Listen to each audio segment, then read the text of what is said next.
Chapter 517. I originally wanted to be lazy and upload it tomorrow, but after thinking about it, I decided not to. I'll just take it as Li Chuangong's death and use the author's mouth to finish the story. P.S. If a new top scorer appears in the future, try your best to express your gratitude. Try your best. If Su Fengyin changed his face again, he would be in line with First Madam Xu Xiu's crafty taste. Indeed, he could not be more scholarly. The spring and autumn sword had already recognized him as its master. It withdrew its river-like sword intent and slung it on his back. He was already tall and slender, so he looked even more handsome. The only thing missing was an ancient temple sitting in the wilderness. Otherwise, when Su Fengyin entered the dormitory to read under the light, he might be seduced by the fox fairy. The geography of Orange Province was actually not much different from that of the Central Plains. There were also some towering mountains and steep ridges, but compared to the mountains and rivers of the south, it had a rougher feeling that it couldn't be carefully chewed.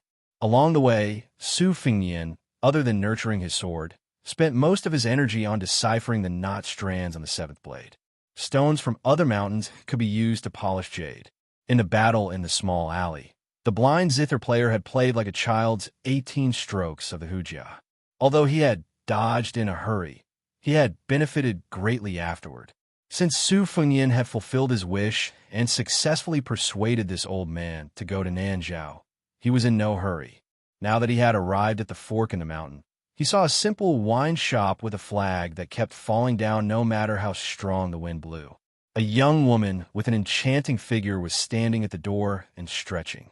As she twisted her waist, the unique charm of a mature woman swayed out. When she saw Su Fengyin, the handsome scholar, her eyes lit up and she immediately trotted over. She took the young man's arm and dragged him to the wine shop. She squeezed and squeezed, not forgetting to raise her charming eyes, and stared straight at Su Fengyin. Seeing his face full of righteousness, she smiled tenderly and said, "Young master, don't pretend. I know you, this old Taoist bird." Su Fengyin no longer purposely pulled a long face and looked like a lecher who hit it off with an adulterous couple. He laughed and said, "Annie has good eyes." "Annie." It was a young woman's turn to lose her composure. She said sweetly, "You're so naughty. I'm only 18. Su Fengyin said honestly, "Your daughter is 18, right? Little enemy, go to hell." The young woman had a charming smile on her face as she spoke flirtatious words. She took out a dagger from her sleeve and stabbed it towards Su Fengyin's waist. Su Fengyin's expression didn't change as he carried the book box on his back. He held the dagger between two fingers and said helplessly, "Auntie, please don't be like this. I'm just here to quench my thirst. Since it's for money, it's not for free." The woman, who was quite charming, was still smiling. She squinted her eyes and said, "How can silver be enough? Even a body and 100 caddies of meat should be enough to make meat buns for me." She pulled the dagger a few times, but it didn't move at all. Her eyes revealed some surprise. She shouted towards the tavern, "Come out quickly. I've run into a tough nut to crack." Su Fengyin looked at the dozen or so strong men rushing out and didn't know whether to laugh or cry. That kid Wenhua would definitely like such a wonderful Jianghu. It was supposed to be the time when the tea before the Ming Festival and the tea before the rain were in high demand, but the small tea house in Luqing still had little business. The owner of the tea house, who was not naturally suited for business, did not care, nor did the eccentric young lady, who had just arrived, care. However, Wenhua was anxious. It was not a good idea to eat scallion noodles with fried eggs every day. In any case, they should order some meat dishes every now and then, right? Wenhua was trying to attract customers on the street. His mouth was dry, but he did not invite a single customer into the tea house to sit down. He glanced at the old parrot hanging in the birdcage at the entrance, which was still calling out incessantly. He was so angry that he took down his wooden sword and fiercely knocked on the birdcage. However, this feathered beast imitated its words vaguely, but it had learned enough from its owner, Old Man Huang, to remain calm in the face of change. Wenhua shrunk his head back. When he saw Old Man Huang drinking tea with his back facing him, he stretched out 2 fingers to pluck the feathers. Just as he was about to succeed, a sunflower struck the back of his hand. Wen Hua wanted to dodge, but it was simply too late. He glared at the little girl. This little girl was slender and elegant. Although her complexion was not too good, looking at her while eating could still increase one's appetite. Unfortunately, Wen Hua boasted that he had turned over a new leaf. After falling in love at first sight for who knows how many times, he finally became enlightened. He made up his mind to uphold his chastity for that girl for the rest of his life. Wen Hua angrily said, Jia family has married a beautiful cheek. If you hit me again, this young master will really make a move. When she first came to the tea house with a dispirited expression, old man Huang, who would not move an inch even if the sky fell and the earth cracked, felt heartache for her. Later, when he introduced her name, he was unwilling to put in any effort, only confirming that her surname was Jia, and the last two were homophones. Wen Hua did not care about anything, as he was born to be at odds with her. Every time he called her name, he would deliberately shout a long string of words.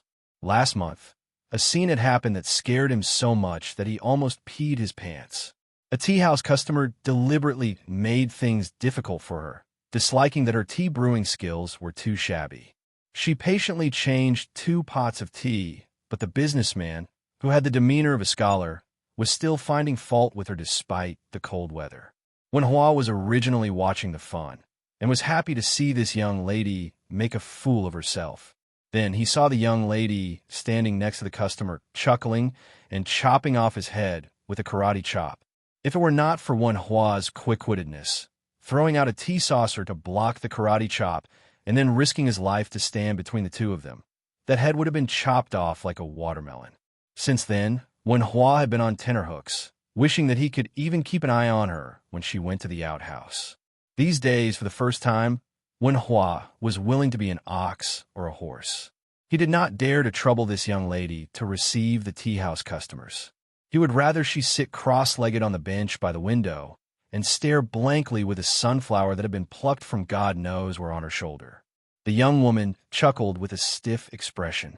Wen Hua was helpless against her, and he walked into the tea house embarrassedly before sitting down opposite old man Huang. When he saw the young woman didn't follow him, he said in a low voice, "Your granddaughter? Does she need to be spoiled like you? Just like last time, isn't it against the law to kill someone?" The old man with white hair took a sip of tea and said calmly, "My daughter killed a few people, yet it's against the law? Which clan's rules are these? Which country's laws are these? If it was 20 years ago, you could have asked those emperors and monarchs to answer and see who would nod." The corners of Wen Hua's mouth twitched as he said, "Old man Huang, you don't even make a draft when you boast. If it's according to what you said, then wouldn't you be on equal footing with the Zhao clan son of heaven?" The old man glanced sideways at the wooden sword wanderer that personally taught him the sword technique, and he didn't say anything. Wen Hua felt a chill run down his spine for being stared at, and he said, all right. You're formidable, all right? Since you're so boastful, then I'll make 3 large bowls of onion noodles for you tonight. Otherwise, you'll surely be hungry to the point you won't be able to sleep." The old man that possessed an elegant aura waved his hand and said, "I'll go make a bowl right away." Wen Hua said angrily, "If I don't go, then do you really think I'm a lackey?" Then he stretched out his hand and said with a mischievous smile, "My family's little Nian said that a man can't be subdued by force. Only riches and honor can allow me to be obscene. So, give me money first." The old man hovered over the teacup, so Wen Hua immediately squeezed out a flattering smile and made an action of putting a towel on his shoulder. He ran away, but he muttered, "See if I'll add a fried egg for you. Heh, I didn't even put a few pieces of onion for you." The old man turned his head and raised his voice, and he shouted with a smile, "Little girl, come. Sit closer and drink tea with me." The little girl sat at the table next to him and sat cross-legged, and then she plucked the sunflowers one by one. The two of them still had their backs to each other. The old man didn't mind, and he drank the coarse tea mouthful by mouthful. Wen Hua's legs were nimble, and the onion noodles weren't strenuous work. After eating that bowl of noodles with onion noodles that were so pitiful that they could be counted on one's fingers, he didn't fuss over every ounce with the kid in front of him. After he put down his chopsticks, he sighed with emotion. Little one, among those people on the martial arts evaluation, who do you think is the real expert? Chapter 518. When they talked about this, Wenhua was immediately in high spirits, and he laughed loudly. Is there even a need to say it? Of course, it's old Immortal Wang from the Martial Emperor's city. Tuoba is a northern barbarian, so I don't care about him at all. In the end, it's still the Peach Blossom sword god, Dong Tai. He's the #1 swordsman. Of course, I admire him from the bottom of my heart. If I can exchange a sword move with sword god Deng in this lifetime, I will have no regrets even if I die. As for those Chao Guanzi, Demon Luo Yang, and the others, they are nothing. They are not my cup of tea. Old man Huang sneered. With your knowledge, you want to achieve greater mastery in swordsmanship? Those who practice the sword only learn from that Dong Tai, but they don't know Li Chungang. In less than 100 years, the way of the sword will no longer occupy half of the glory of the martial way. Wenhua was stunned. Li Chungang? I only know that our dynasty has an extremely exaggerated martial ranking, and this old geezer is only ranked 8th. Later on, Bei Meng's martial ranking was nowhere to be seen. Wasn't he pushed down by someone? The old man picked up the teacup and was about to splash it on Wenhua's face. Wenhua hastily used his sleeve to protect his face, which he believed to be incomparably handsome. However, the old man stopped and drank a mouthful of tea. He said slowly, in the past 500 years of Jianghu, Li Chungang is the only great talent whose attainments in the way of the sword can catch up to the immortal Lu Dongxian. It's been 500 years, not just 100 years. At that time, Li Chungang was ranked among the Spring and Autumn 13 armors. Among them, Li Chunggang's sword and armor champion was the most unquestionable. Oh, said Wenhua, and then he humbly asked for guidance. Old man Huang, don't talk about unrealistic things. Tell me the truth, otherwise I won't be able to understand it as well. The old man laughed and said, do you know how many armors Li Chungang had cut with one sword at the Guangling River? Wenhua thought for a moment and asked probingly. 800. When he saw old man Huang smiling without speaking, Wenhua gritted his teeth and made an exorbitant demand, just like this old fellow. 1,600. The old man sneered. At another 1,000. Wenhua slapped his thigh and roared, fucking ferocious. In the future, I will no longer worship Dong Tai, who is rumored to have provoked Tuoba. I will change it to Li Chungang. The old man sighed. If I'm not mistaken, he's already dead. Wenhua was stunned. Old man Huang spun the white porcelain teacup with 2 fingers. He looked at the ripples on the surface of the tea and said softly, there's a limit to a person's strength. He broke through 2,600 armor with a single sword and suffered irreparable injuries. Such a fascinating feat is even better than the Wu family's 9 swords that broke through 10,000 cavalry 200 years ago. It's a pity that I didn't see it with my own eyes. It's all your fault. However, although Li Chungang was heavily injured, logically speaking, it shouldn't be difficult for him to live for another 3 or 4 years. However, with Li Chunggang's temperament, how could he bear to slowly grow old to the point where he couldn't even lift a sword? Back then, since he was willing to fall into the finger-profound realm for the sake of Fengdu's green-robed man, he wasn't willing to ascend or reincarnate after returning to being a sword immortal. Death is death. Only then would it be in line with Li Chunggang's indomitable sword intent. This is why he recently lent Dong Tai a helping hand from 10,000 miles away. Gifting the sword is secondary. With a single sword, he split open the heavens and traveled 10,000 miles to the west. Gifting the sword Dao comprehension is the key. Finally, he helped Dong Tai, this sword Dao Jr., to fight to a draw with Tuoba. The old man seemed to have forgotten to drink tea as he sighed. Green clothes fluttering in the wind, wielding a sword in the Jianghu, causing the entire Jianghu to look up to him. His life has come to an end.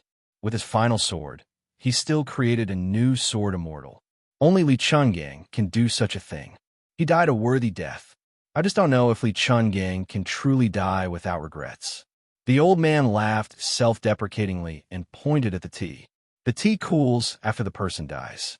Not long after, the Jianghu will only see Dong Tai's unparalleled glory and forget that Li Chungang once brought the sword Dao to an unparalleled height time and time again. In my opinion, the world can do without an old man like Wang Xinji, but it can't do without a true playboy like Li Chungang. King of Jing and Zhao Heng is dead. This man from the Zhao family, who was worse than a woman his entire life, finally did something that a man should do. Li Yishan worked hard and finally died of illness. There are countless strategists in the world, but only 9 people were evaluated by me. Poison warrior Li Yishan was ranked 3rd. With his death, there are only 4 people left. It's hard to say whether the other young people can replace them. Seeing the scattered but not falling pillar of luck of West Chu reconnect with the heavens, that old guy from the Imperial Astronomer, who is often tricked by me, is probably furious. I don't know if that old pedant has finished compiling the almanac. If he hasn't, that bastard the Xiaoxin will beat him to it, and the Confucian school will be in danger. West Chu's Grand Preceptor, Sun Shiji, doesn't have many years left to live. Of the remaining 4 top strategists of the Liang dynasty, Nailan Yusi, who works as a helper for the king of Yin outside the capital, has at most 4 years left to live. As for the other 2, who are cowards in the capital, Yang Taisui, the sickly tiger, has destroyed most of his martial arts. The remaining one is the least famous, but the most promising. Most of the court's movements in the next 30 years are in his hands. He was the mastermind of the white robe case. Half of the 12 men of sacrifice by Su Zhao's side died on the way to assassinate this person. One of them was this person's favorite concubine. The cycle of karma is not good.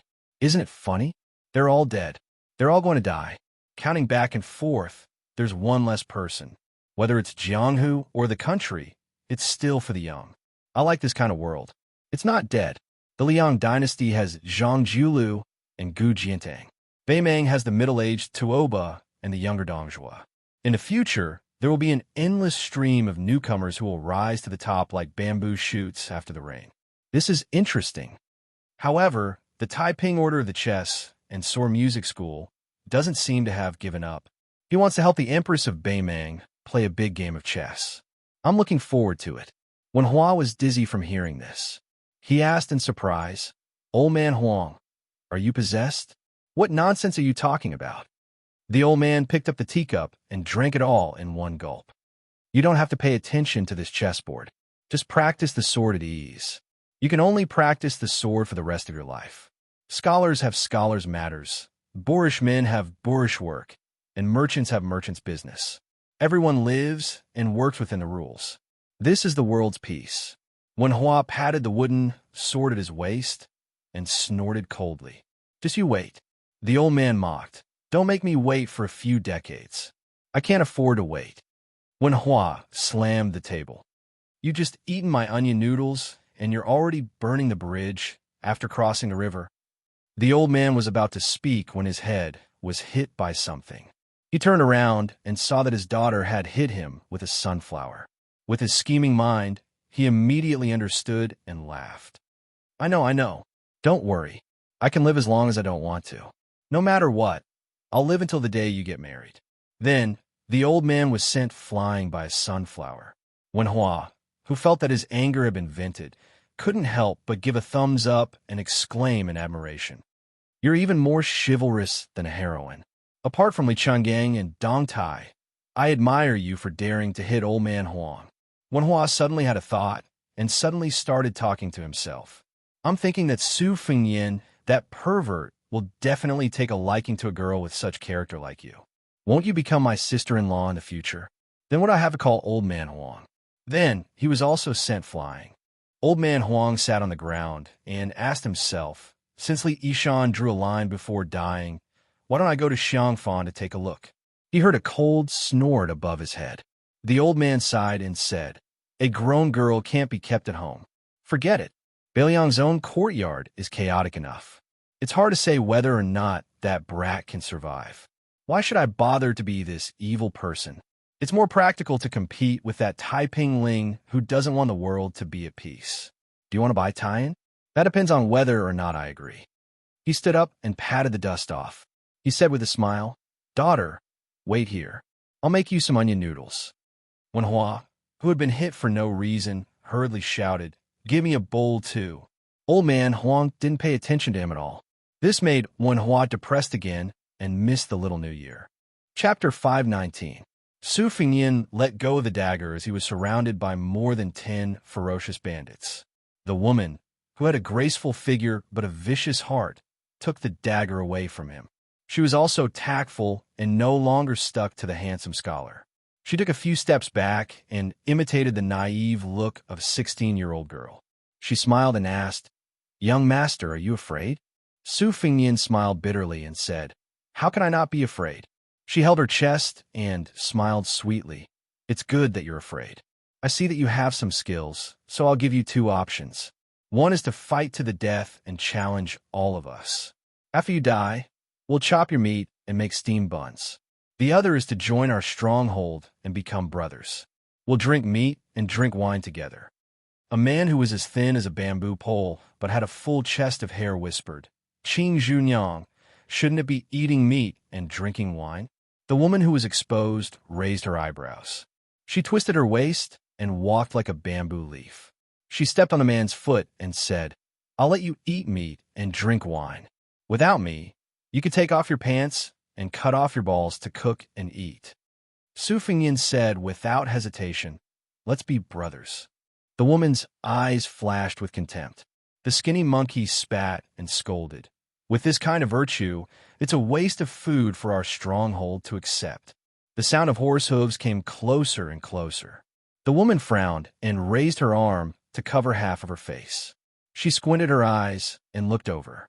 More than 10 men were happy. Su Fingyin turned around and saw 6 valiant riders galloping over. The rider in the lead had a natural and upright appearance. He carried an iron rod wrapped in gold and silver thread. In a second-rate righteous sect, this person would not be careless at all if he were to be placed in the position of the head. One of the 2 riders beside him had a black body and carried a pair of broad axes. He had yellow eyebrows and unkempt hair. He was born with a ferocious face. The other rider was dressed as a Taoist priest. He wore a large linen robe with a pattern of yin and yang fish on it. There was a brown belt inlaid with jade around his waist. He wore a pair of silk shoes and clean socks. His face was white and his beard long. The remaining 3 riders were all strong men with weapons in their hands. Except for the leader of the stick dance and the middle-aged Taoist, the other 4 were all stained with blood. Especially the man with yellow eyebrows. It was as if he had been soaked in a blood vat. The 6 riders dismounted at the same time. The valiant leader said sadly, "We were not able to save Brother Song. We are sorry." The skinny monkey wailed and fell to the ground, wailing incessantly. A dark-skinned man who was 3 times the weight of a skinny monkey threw his 2 broad axes together and said in a muffled voice, "Damn bastard, I've been killing from the east side of the execution field to the west side. I've been killing until my hands have gone limp." The Taoist priest looked at Su Fingyin, the uninvited guest, and then glanced at the woman. The latter explained in a bad mood, "The fish and prawns have just been caught in the net. They haven't had time to cook them yet." She looked at the unlucky, handsome young man and smiled charmingly. "This young man has some skills. Since my brothers have arrived, I'll capture him and send him to the kitchen. I'll make a few big trays of meat buns and send them up the mountain to reward everyone." The handsome leader frowned and said, "Lady Qing Zhu, why are you doing this kind of business again?" She said righteously, "If I don't do this again, I won't have anything to eat. A hero will starve to death for a penny. I don't care how chivalrous you are, but I can't treat myself unfairly." The man took out a gold ingot from his pocket and smiled gently. "Take it as this month's food money." He turned to Su Fengnian and smiled. "I'm sorry to disturb you, young master. I'm Han Fong from Mount Lioi. If you trust me, let's drink a bowl of inferior wine together. Just take it as me helping you get over your shock." The man who sat on the ground and gasped for breath said with a rough voice, "Brother Han, why are you talking nonsense with this pretty boy? Drinking is giving him a lot of face. If he doesn't drink, let me, Lu Dei, chop off his head with an axe and use it as a urinal." Su Fingnian smiled and nodded. "Drink, The elegant man who became a bandit shouted, "Don't be rude." He took the lead and sat down at the table outside the wine shop. He put aside the iron staff that was passed down from his ancestors that was worth a lot of silver and stretched out his hand to Su Fengnian. Su Fengnian did not stand on ceremony. He took down his bookcase and sat down face to face with this man who called himself Han Fong from Mount Liuyi. They clinked bowls and drank the wine in one gulp. His straightforward action won the favor of many men who were watching. The Taoist, who carried an ancient sword with pine patterns on his back, sat down gently. Han Fong introduced, "This is Xianxia, born in a noble family. He is good at everything, including the classics, astronomy, geography, and everything. He is good at writing. He was once a trusted aide of a provincial governor in Orange Province, but he became a Taoist because he was framed by someone. He is different from us rough people." The man with yellow eyebrows who sat down casually said, "Brother Han, you're still the descendant of 3 generations of generals. If it weren't for your Han family, Ji Province would have been stabbed into a sieve by the northern barbarians. If it weren't for that fatuous ruler of Liang dynasty, Zhao, who didn't know what was good for him, you would have been a 4th-grade border official by now." Han Fong's eyes were clouded, but he hid his emotions well. He laughed at himself and said, "Young master, you must be joking. Let's not talk about this. Let's drink." The curvaceous woman who was nicknamed Lady Qing Zhu picked up another jar of wine and smashed it on the table. "You've drugged it. You're all fish on my chopping board." Han Fong quickly smiled and said, "And this one, I have to remind you. Lu Qing Zhu, just call her Lady Qing Zhu. She has a sharp tongue, but a soft heart." Su Fengnian did not know what was good for him and said, "I've just seen Lady Qing Zhu's dagger. She has a sharp tongue, but a sharp heart." Han Fong was stunned and felt a little embarrassed. Chapter 520. The woman smiled sweetly and leaned towards Su Fengnian. "This little scholar, I like you more and more." Slap. Without some elasticity, there would not be such a crisp sound. The woman widened her eyes and looked at the handsome scholar who she thought was not very strong. Was she being taken advantage of in public? Was she being pecked by a baby goose all year round? Su Fengnian retracted his hand and smiled. "Qing Junyang, if you are really willing, let's go to the bridal chamber." The woman laughed and wiped the tears from the corner of her eyes. She threw a coquettish glance and walked into the house. The middle-aged Taoist unsheathed his ancient sword and slashed it. It stopped at Su Fengnian's neck and quickly returned to the sheath. Everything happened in the blink of an eye. The men who were not qualified to sit down and drink saw this scene and did not even dare to breathe. Su Fengnian, who seemed to be in the dark, looked at Han Fong and asked, "Qing Junyang, are you sharpening your knife?" Han Fong laughed. "You have a good temperament. I will go to the mountain village with my brothers first. If you don't mind, you can come with us. If you want to drink more, you can ask Qing Junyang to lead the way." Su Fengnian smiled. "Let's drink a few more bowls. Master Han will go first." They stood up and cupped their fists. Han Fong led the 20 men up the mountain. Su Fengnian sat alone at the table and drank a mouthful of wine. Qing Junyang stood nearby and said coldly, "They are not good people." Su Fengnian was puzzled and asked, "Why do you say that?" Qing Junyang sat down and poured a bowl of tasteless wine. That Han Fong used to be the leader of several mountain villages in Mount Liuyi. He looked down on everyone. In the end, those mountain villages worked together to deal with him. Now he is in a miserable state. Even Song's sworn brother went to visit the brothel in the city and leaked the news. He was stopped by a large group of soldiers and tied up and sent to the execution ground. Han Fong brought people to save him, but there were only 6 of them. Doesn't that mean they can't save anyone and can only kill unarmed and innocent people? As for that man with the double axes, although he looks like an ox, just listen to him speak in a genteel manner. You will know that he is not a good person. He has a belly full of evil tricks. In the past, the mountain village was prosperous. There were many people. He went to the small city to drink wine with prostitutes. These past few years, I don't know if he got drunk or went crazy, but he killed dozens or even hundreds of people a row. How many young girls have been defiled by him? That Taoist man, surnamed Zhang, had a lot of crooked ideas. He is the mountain village's military counselor. Naturally, his swordsmanship can be considered brilliant. It is said that when he was young, he studied under a great Taoist master of Dao De Zong and learned a celestial technique that can summon the wind and summon the rain. I think it is called Five Thunder Heavenly Spirit or something like that. But Lianyang has never seen him ride the cloud or ride the mist. As for the rest of them, which one of them has not killed more than a few people? The mountain village raised an apricot yellow banner, saying that they want to enforce justice on behalf of heaven. But the rule in the mountain village is that whoever goes up the mountain must kill people at the foot of the mountain as proof of allegiance. How can this be considered enforcing justice on behalf of heaven? Su Fengyan laughed and said, "Then what about you?" The woman's expression was calm. Lianyang is the same kind of trash as them. How can I be a good person? It's just that I don't have the ability to kill you. Otherwise, how can you sit here and drink wine so comfortably? That's right. What is your surname and name? Su Fengyan replied, Su Lang. I came to Mount Liui on a tour.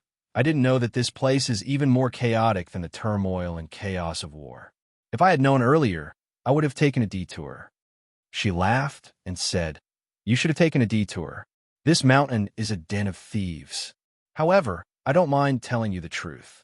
No matter how ruthless Han Fong's bandit mountain village is, compared to the number 1 or 2 devil cult sect in the Orange Province, they are just children playing house. Even if they only release a fart, these several hundred so-called Jianghu heroes of this mountain village will be suffocated to death. Fortunately, these devil rabbits don't eat the grass near their nest. They don't care about Han Fong and these small bandits. Su Fengyan was puzzled. Why are you telling me this? He asked. She propped up her cheeks, imperceptibly placing her chest on the table, revealing 2 lumps of dazzling fullness. She smiled coquettishly and said, You are just a fledgling entering the Jianghu. There is no knockout drug in the wine. Can't Lianyang rub some on the bottom of the bowl? Su Fengyan stared at her. You, she laughed and said, You dare to take advantage of Lianyang. How many lives do you have? Later on, I'll strip you naked and throw you on the chopping board. I'll chop off that little earthworm of yours first and make it into a side dish with wine. How do you think it will taste? Su Fengyan swayed and fell. She was getting happier and happier. In the end, after swaying for a long time, she still did not see this handsome scholar fall down.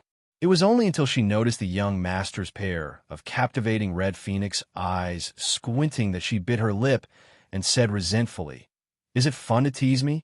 After Su Fengyan sat up straight, he laughed and said, It's fun. In the end, the woman snorted and laughed. Silly handsome boy, Lianyang actually didn't rub any drug on the bottom of your bowl. Who is teasing who? Su Fengyan was stunned. She said softly, You should go.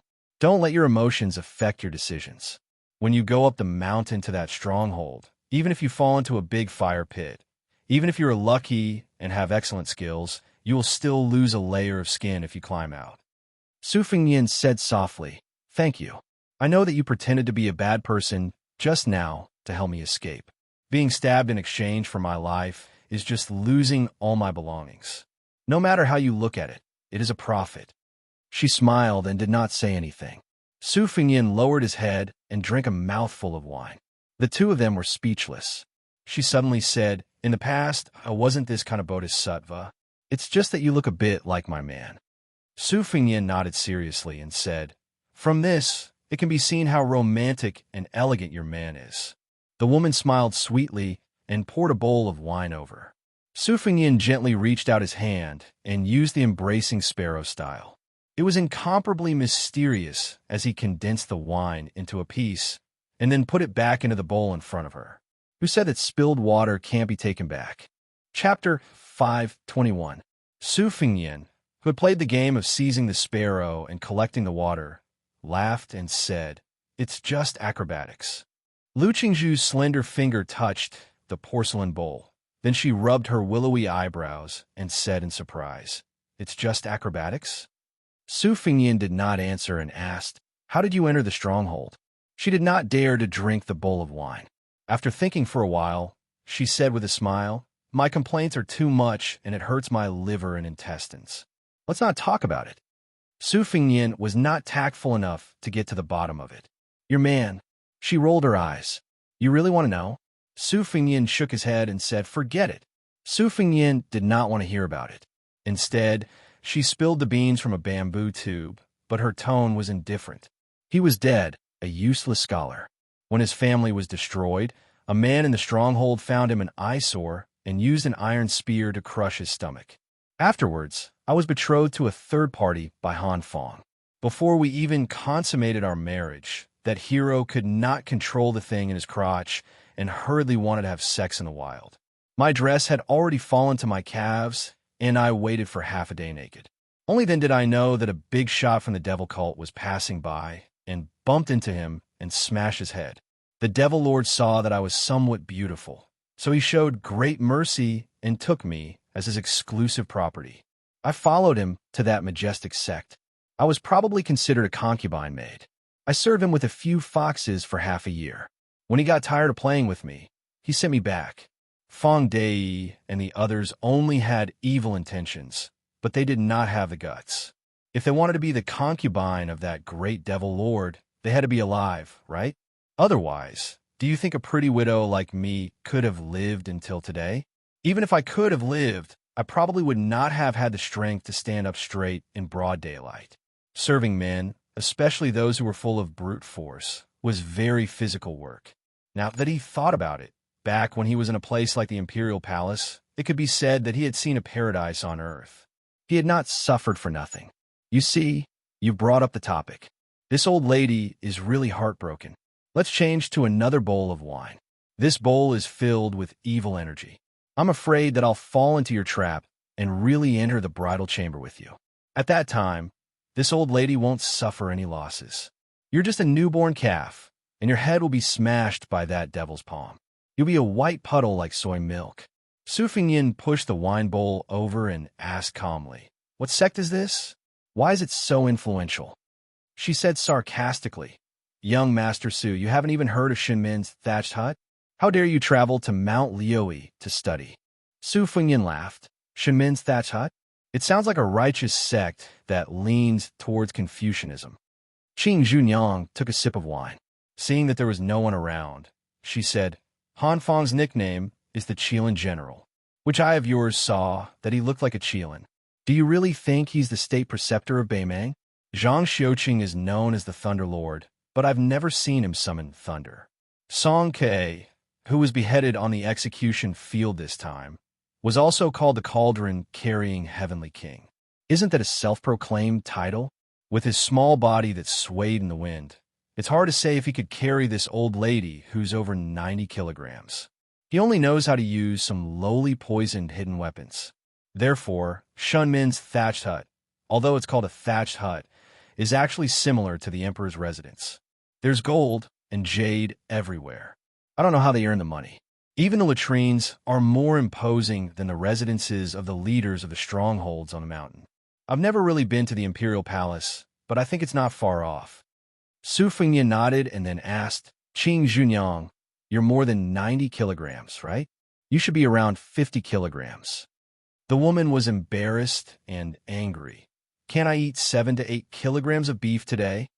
Su Fingyin dismissed it with a laugh. The woman looked at the sky and said, Oh, you, don't treat Mount Liui as a child's game.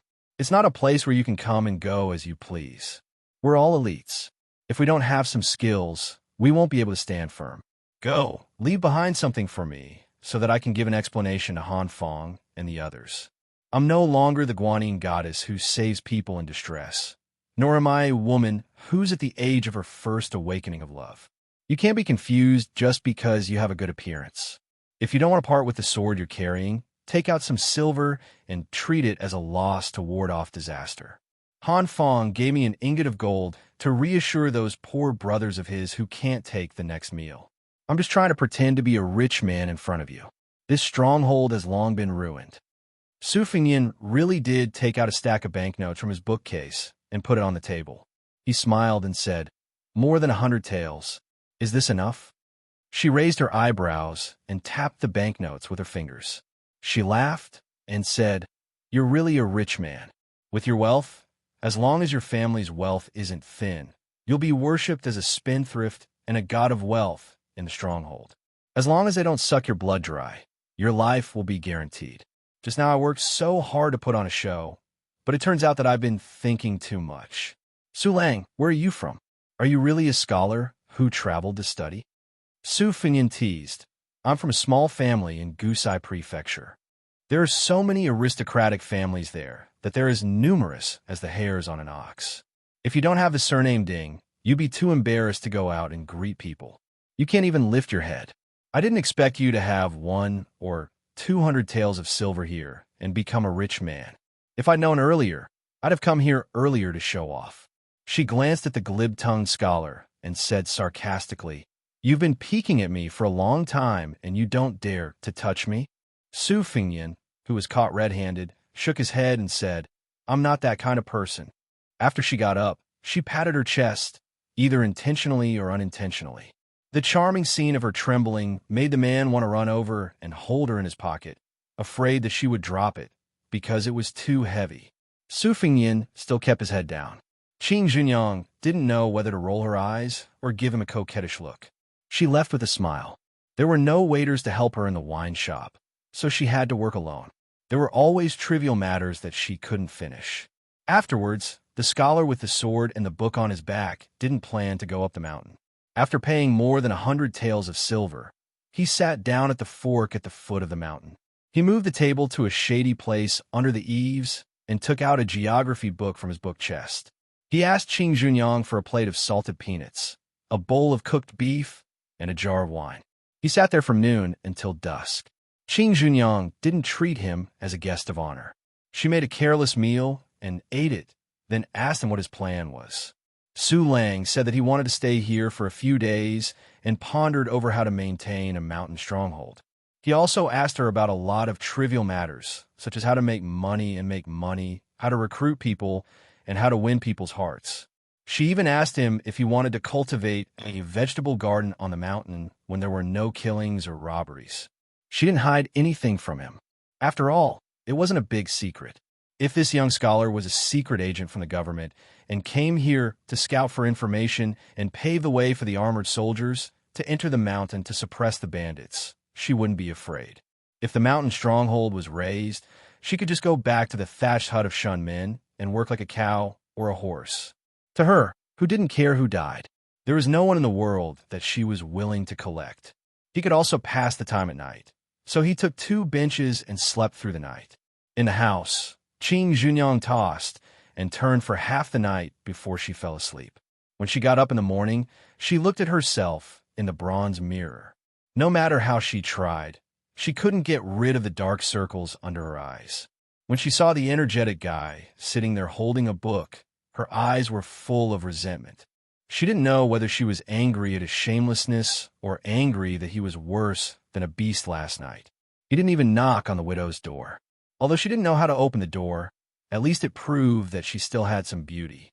She snorted coldly and walked to the village with the banknotes that he gave to the village. After hesitating for a moment, she still didn't take 1 or 2 banknotes. However, she didn't spit out the ingot of gold that was in her mouth. This group of men were freeloading on food and drink, so this money should be hers. The village where Han Fong lived was not far from the mountain, more than 10 li away. However, the mountain road was not as flat as the official road.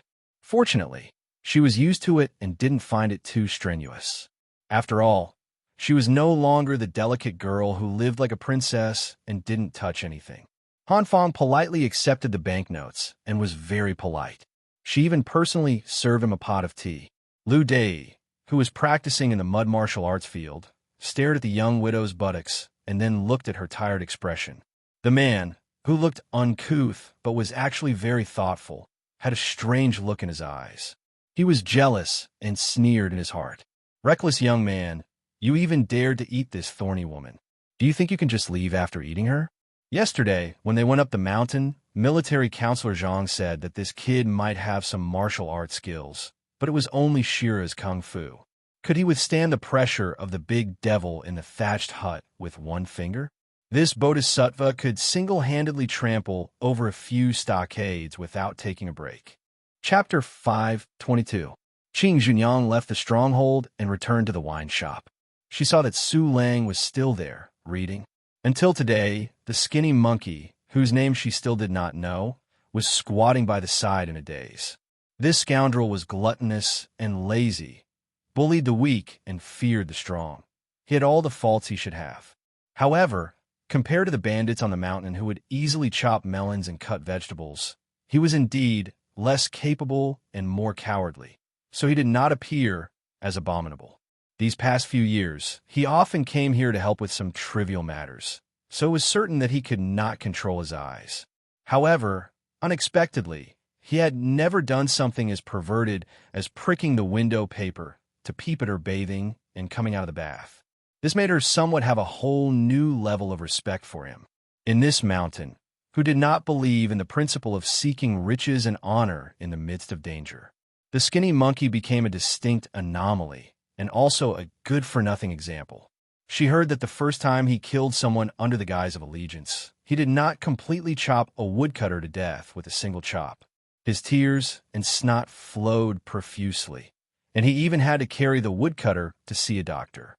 Fortunately, there was a brother watching from the side who helped him stab the woodcutter to end his life, and only then was he allowed to enter the stronghold. However, if one were to say that because of this, she was willing to spend a few nights with this skinny monkey, that would be too preposterous. She still preferred a more scholarly man. Seeing the shrewish Xianxia, the skinny monkey could only rely on his large chest hair to pretend to be a man to squeeze out a smile. He did not dare to talk to her, and only pretended to worm his way into being friends with the young man. He asked, "Hey, surnamed Su, do you know that a major event has happened in Jianghu?" Su Fengyan put down the orange prefecture geography book that he had stolen from this old man's son. He laughed and asked, "What's the matter? Tell me." The skinny monkey stood up and swaggered over to sit across from him.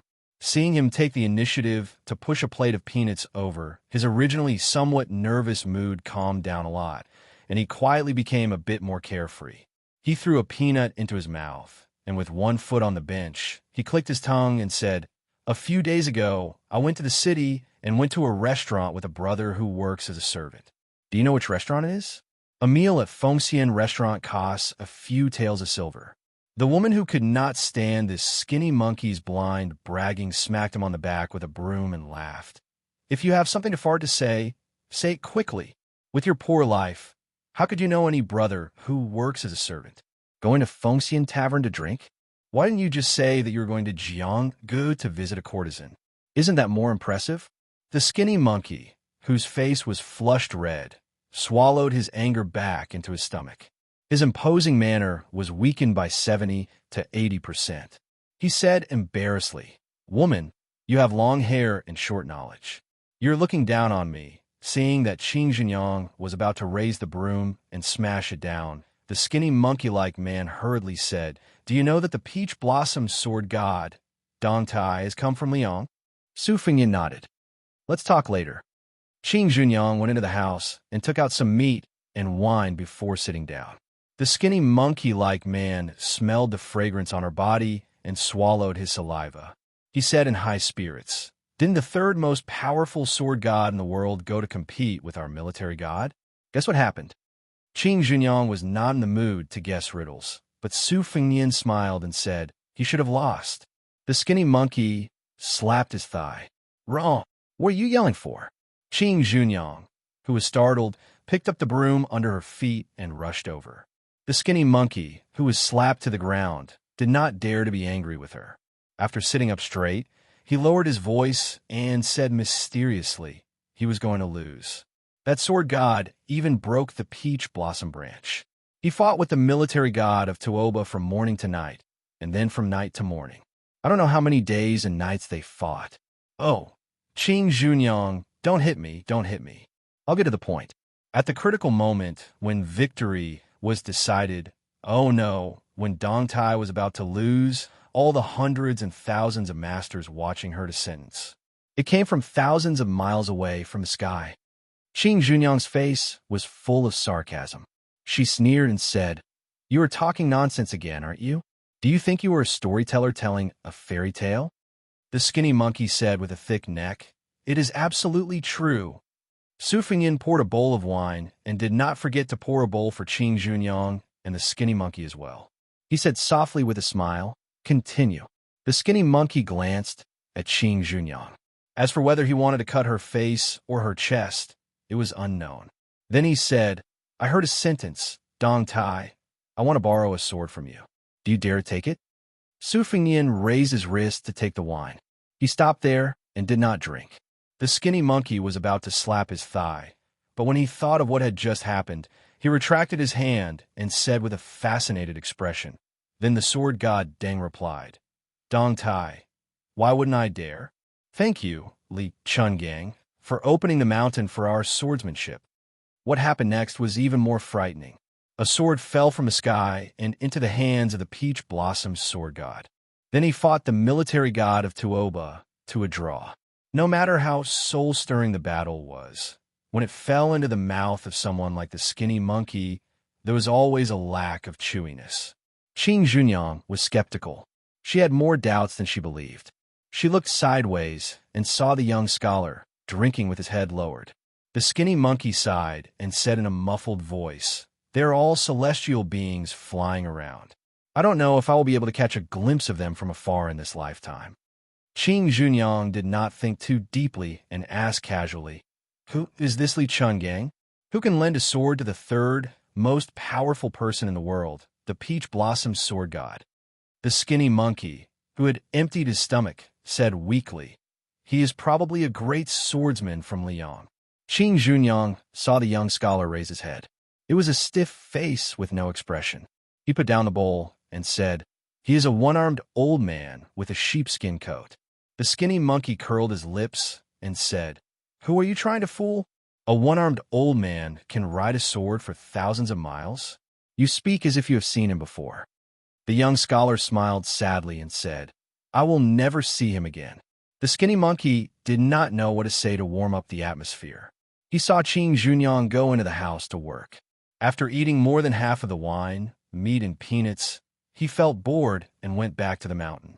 Qing Junyang stood at the door from time to time and glanced at Su Lang. There was a long sword with a green scabbard on the table. She squinted her red phoenix eyes that even she would be jealous of. She just pursed her lips and stared blankly. Other than 2 meals, he just sat there. Qing Junyang still couldn't sleep even after the sky darkened. Through the window, she saw the flickering oil lamp outside. She put on her clothes and walked out, asking softly, "Do you want some wine?" He turned his head and smiled. He said softly, "No need." She still wanted to get a jar of wine. It was one of the few remaining good wine. After opening the seal, the aroma filled the air. She said, "I will drink by myself." After drinking a few bowls, she asked, "You really don't want to drink?" He shook his head and said, "Just drink. I will wait for you to get drunk and have sex." The woman, who was amused, really started drinking alone. She drank heartily and did not lose to those men who boasted that they could only nod their heads if they were killed. As she drank, she began to speak in detail, just like the saying in my hometown, "A hairless bird is taken care of by the heavens." In any case, I somehow managed to survive. I was afraid of death and felt that it was too ugly to hang myself. How painful would it be to slit your throat and stab your stomach with a kitchen knife? A chaste and pure woman, I really can't do it. This woman, who used to rub ink with her bare hands and add incense with her red sleeves, was also Qing Junyang, who used to make human meat buns. She was drunk and her eyes were hazy with tears. That husband of mine did not do anything bad, but he did too many good things. The maids in the house were all poor children. When they made mistakes, he was not willing to punish them severely. I was always the good guy and a bad guy. The farmlands that we rented out were not of good years. They said that they received IOU, but they piled up year after year. How could they ask for it back? How did they die? Since you are heroes who enforce justice on behalf of the heavens, why don't you just rob the rich to help the poor? Why do you have to kill everyone before you stop? The people you killed were all good people who were no worse than you. Su Fengyin said calmly, "The last time I saw my eldest sister who had married far away, I advised her to go home. She refused, saying that the first marriage depends on the family, and the second marriage depends on the body. I knew she was waiting for someone." The woman laughed and cried. Did she wait? Su Fengyan nodded and said, She waited, but I would rather not wait. She turned her head and wiped her tears. She stopped drinking and sobbing. The two of them were silent. With a bang, the drunk woman knocked her head on the table. Her lips trembled as she stretched out a hand and said softly, My daughter, if she was still alive, she should be this tall, right? She raised her outstretched hand slightly, and the fingers of the hand that pressed against the table stiffened. Taller. Su Fengyan said, Ever since I picked up the blade and started practicing martial arts, I don't think I have done a single good deed that has anything to do with helping the weak. Today, I'll be unreasonable. Tell me who you want to kill, and I'll kill that person. She just turned her head and looked at this stranger who was becoming more and more unfamiliar. She asked, If you kill someone, will my daughter be able to live and grow taller under my watch? Su Fengyan carried the spring and autumn sword on his back and walked up the mountain. Chapter 5:23. Han Fong sat in front of the desk, caressing a golden saber with a diamond-shaped handle. It was a decorative saber with little practical use. He was thinking about when to pawn it for some money so that he could solve the urgent needs of the stockade. Putting down the golden saber, he saw a miniature ivory diamond sutra paperweight on the desk. Han Fong touched the densely engraved words on the paperweight with his fingers and sighed heavily. A single coin is enough to starve a hero to death. Han Fong lived on the upper floor of the Loyalty Hall. When he pushed open the window, he could see the apricot yellow flag that was erected on the bluestone square.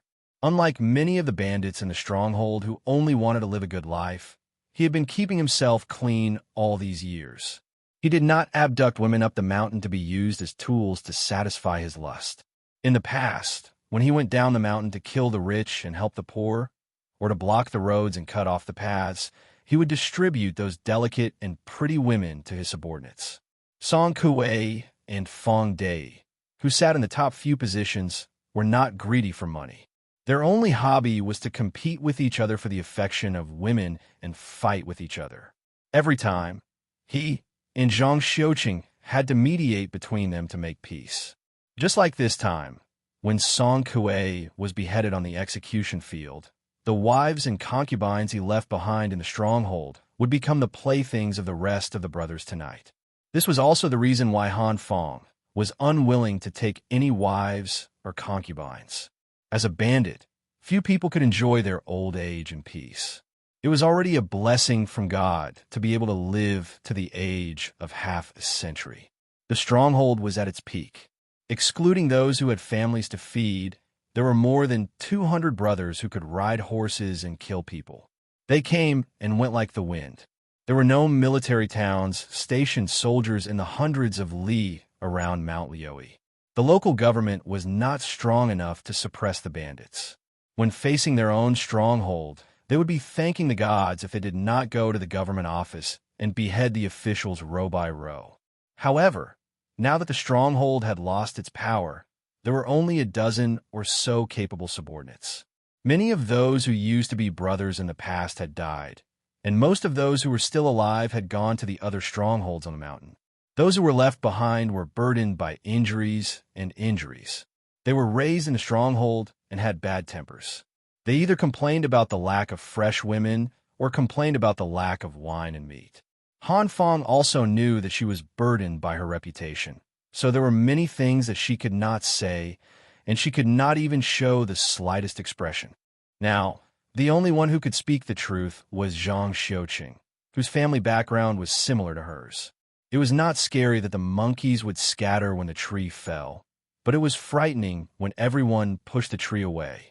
Some of the nearby strongholds who used to rely on him for food spared no effort in luring gold, silver, and pretty girls to gather a large number of men and horses, and from time to time, they would bring their brothers to the foot of the mountain to kill to their heart's content. A few of the villages who used to have secret connections with Mount Liuyi were all wiped out without any consideration for old relationships. Those leaders were unscrupulous in doing things and were never particular about the means. Some of them even flirted with the government, military school, and constables, throwing large amounts of silver into their pockets, and even helping the government to do the dirty work that should have been done by the government. Not long ago, an official who had a good relationship with the Silver Bottle Stronghold spent 500 taels of silver to privately hire villains from the Stronghold to slaughter the entire family of a small official who was not from the village. Even a few young children were not spared. It was said that they were hung on a long spear, just like that. Some other strongholds licked their faces and became willing dogs for the stewards of the Shun family's cottage, acknowledging their uncles as their godfathers.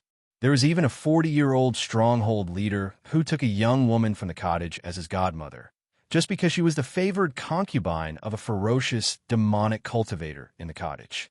These shameless things, especially the collusion between the government and the bandits, were always despised by Han Fong. It was no wonder that such a large loyalty stronghold was declining. It was funny that the stronghold was able to disperse and not fall down thanks to Lady Green Bamboo at the foot of the mountain. If it were not for her half-year affair with one of the top demons in the cottage, the other big strongholds would have come over with real swords and spears to take over the stronghold. After 2 knocks on the door, Xianxia pushed the door open and entered without waiting for a reply. He and Han Fong got along well, and was also the military advisor in charge of the internal affairs of the stronghold. There was no need for him to be pretentious over the details. When Han Fong saw this trusted subordinate whom she had known for many years, her mood improved. She called out Zhang Xiuqing's name and smiled. "Fu Ling, can't sleep?" Zhang Xiuqing's face was gloomy. Fong Dai and Hong Qian are fighting again. They even threatened to sign a life and death contract, saying that they cannot live under the same sky. They asked me to write the contract. In a fit of anger, I ignored both of them to save myself the trouble. Han Fong smiled. Is it because of the concubine that Song Kuei bought from the brothel for 200 taels of silver? Zhang Xiuqing snorted coldly. They keep saying that they are willing to risk their lives for their brothers. In the end, they are still going against their brothers because of a woman. Han Fong said guiltily, I also know that the woman has been having an affair with Hong Qian for a long time. She should have entered his house. However, Fong Dai was envious and insisted on interfering. It was indeed unreasonable of him to spoil this good thing. Hong Qian went to private school for a few years in his early years and learned a lot about medicine and astrology from you. He also has a lot of ambition. This kid is only 24 or 25 years old, and he wants to fight for a title and bring glory to his ancestors. If it wasn't for your nurturing with his ability, he would have turned for the better and joined a family. If he changed to a village that has a good relationship with the government and secretly changed his household registration, he might have a chance to make a name for himself. Everyone in the village knows that Fong Dai is on good terms with me, and he also considers himself as a child of the Han family. So it is my fault for making things difficult for you. Zhang Xiuqing's expression softened slightly. He waved his hand. First Master, you are exaggerating. Fu Ling just feels that it is a pity for this family business. Han Fong sighed softly. The sky wants to rain, and the mother wants to get married. There is nothing that can be done about it. Han Fong stood up and walked to the window with the chief strategist. The breeze caressed her face. She looked at the night scenery of the mountains under the bright moonlight. Her state of mind became calmer. Suddenly, she smiled. A village woman is like a village woman. No matter how pretty that vixen looks, she is still a village woman. Zhang Xiuqing smiled knowingly. Hong Qian and Fong Dai are just village men. They have never tasted the delicacies of the mountains and seas. Naturally, they will fight until their heads bleed. Look, aren't they already invited to the square to compete? Chapter 5:24. Han Fong pressed her hands on the windowsill. It doesn't matter. Fong Dai may look boorish, but he is actually more meticulous than a girl who is in love. He is full of schemes, and he is only taking the opportunity to find trouble with Hong Qian. Now that the stronghold is in decline and the third position is vacant, he wants to take the lead and sit under his butt. Hong Qian has a good constitution and a good comprehension ability. His martial arts are improving steadily. Fong Dai can only rely on brute force to fight as soon as possible. After a year and a half, he won't have to compete with Hong Qian anymore. This black bull is too clever, but he doesn't know that Hong Qian's ambition doesn't lie here. Actually, if he makes more connections now, he might need to rely on Hong Qian to hold up the apricot yellow flag in the future. Fu Ling, I will teach Fong Day a lesson later and make him know his place. You should also say a few words to Hong Qian, who is half a disciple. We are really a father and a mother. It's tough. Zhang Xiuqing smiled and said, it's considered good.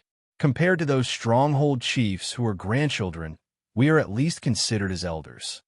The two of them looked at each other and smiled.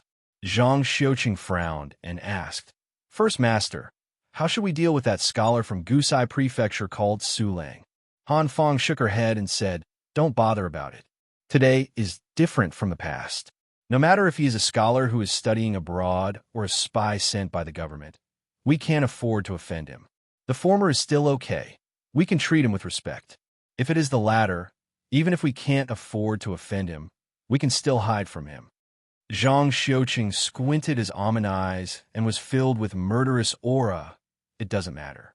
If the government really dares to send troops to kill us and leave us no way out, I just need to bring 10 elite brothers to sneak into the city and kill all the people in the backyard of these officials.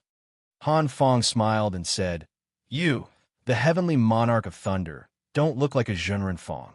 Zhang Xiuqing's eyes dimmed. He sighed and said, What Zhenren? He's just a bandit in a Taoist robe. He only knows how to subdue demons and devils on paper. With a regretful look, Han Fong said, It's because the stockade is too small for Brother Fulling to display his talents and skills. If we could have been a little more powerful back then and had 300 brothers, we would have had enough power to ask for an official position.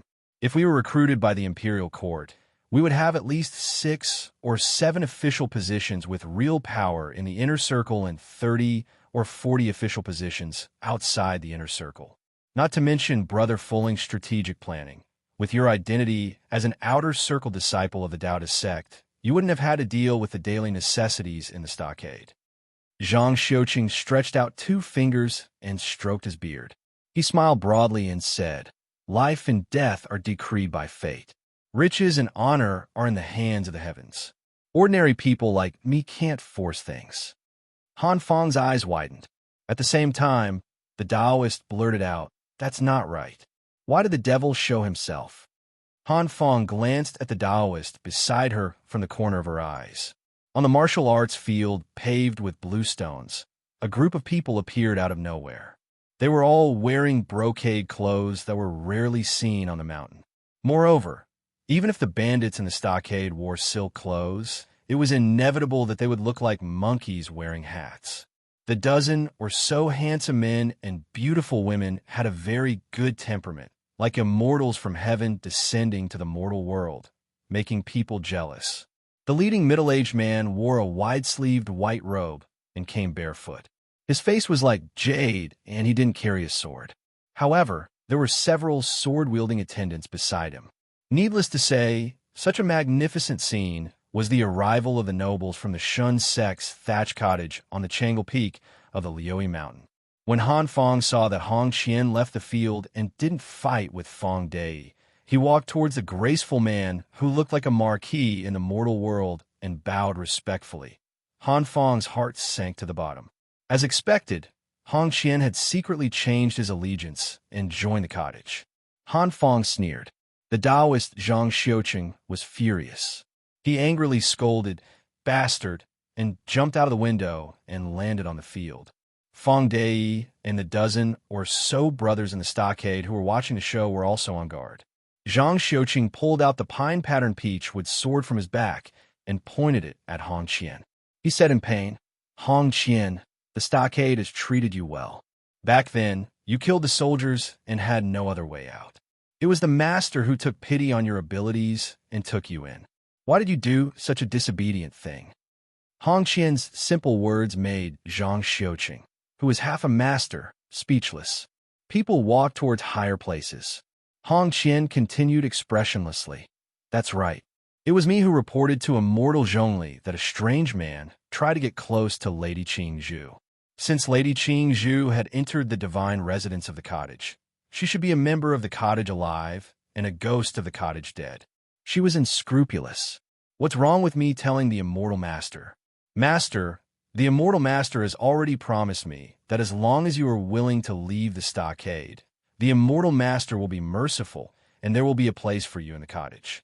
Isn't such great glory what you have been dreaming of for many years? I built a Qingyan ladder for you out of kindness. What's wrong with that?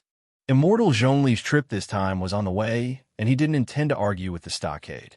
He only went to take the lives of that adulterous couple. The man with bare feet on the ground finally spoke. Squinting his eyes, he said, I heard that the two leaders of the Zhongli stockade are quite skilled.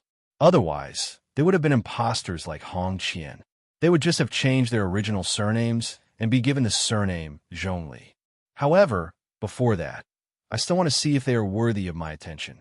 I want to see how you, Zhang Xiuqing, beat the 13 towns at the border with your rod techniques, and whether your swordsmanship can really attract thunder. If you disappoint me, I will flatten this stockade tonight and erase its name. This apricot yellow flag has long been an eyesore to the masters of the cottage. They are enforcing justice on behalf of the heavens, but they are actually doing evil. How ridiculous! The man raised his head and looked surprised. A young man with a sword on his back stood at the top of the flag. He was so angry that he laughed.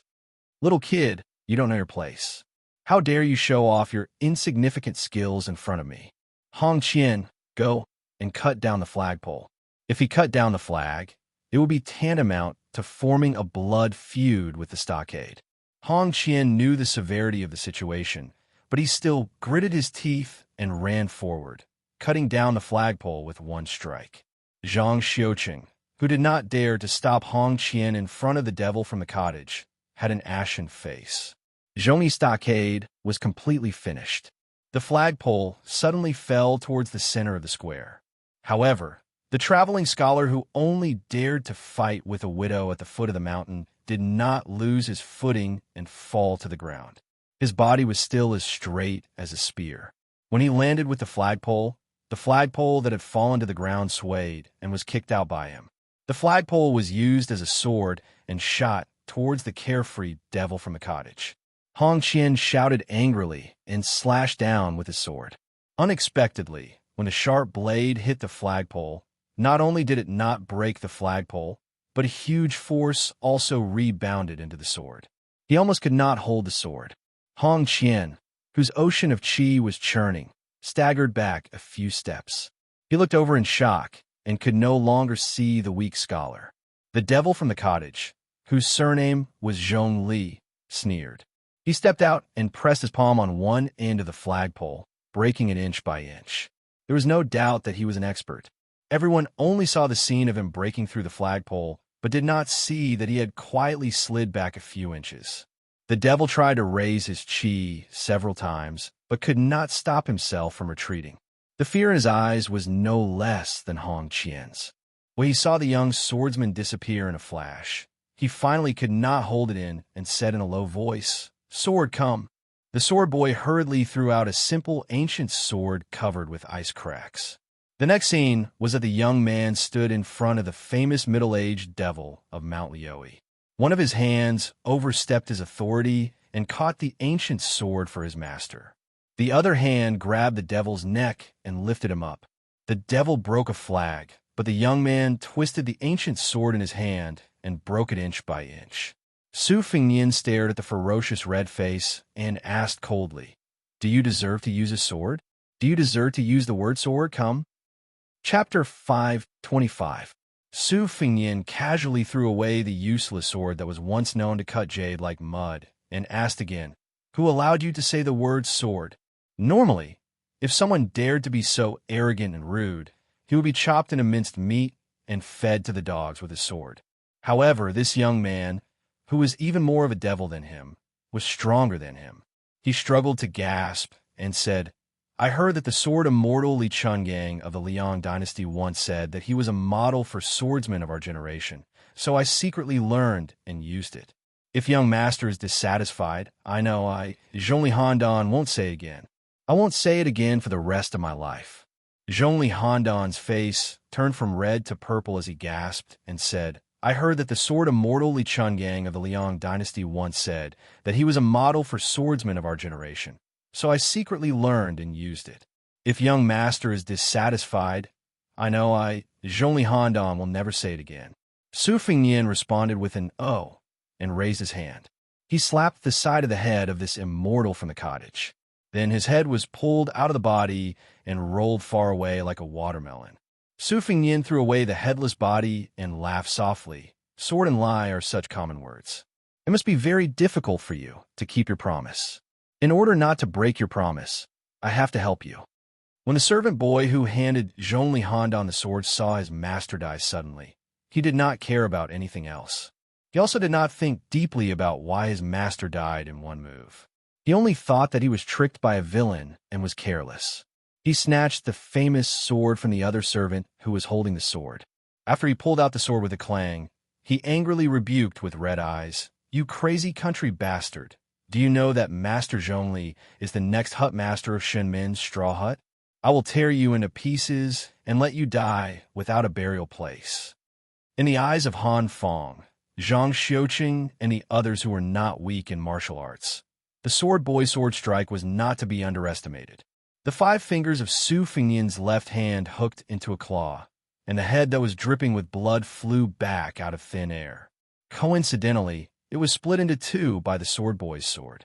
However, the splattering blood was all bounced off by a layer of Fata Morgana. On the other hand, the domineering sword boy's face was covered in blood. His sword chopped open his master's head, and it hovered 3 to 4 inches above the sword-carrying scholar's head.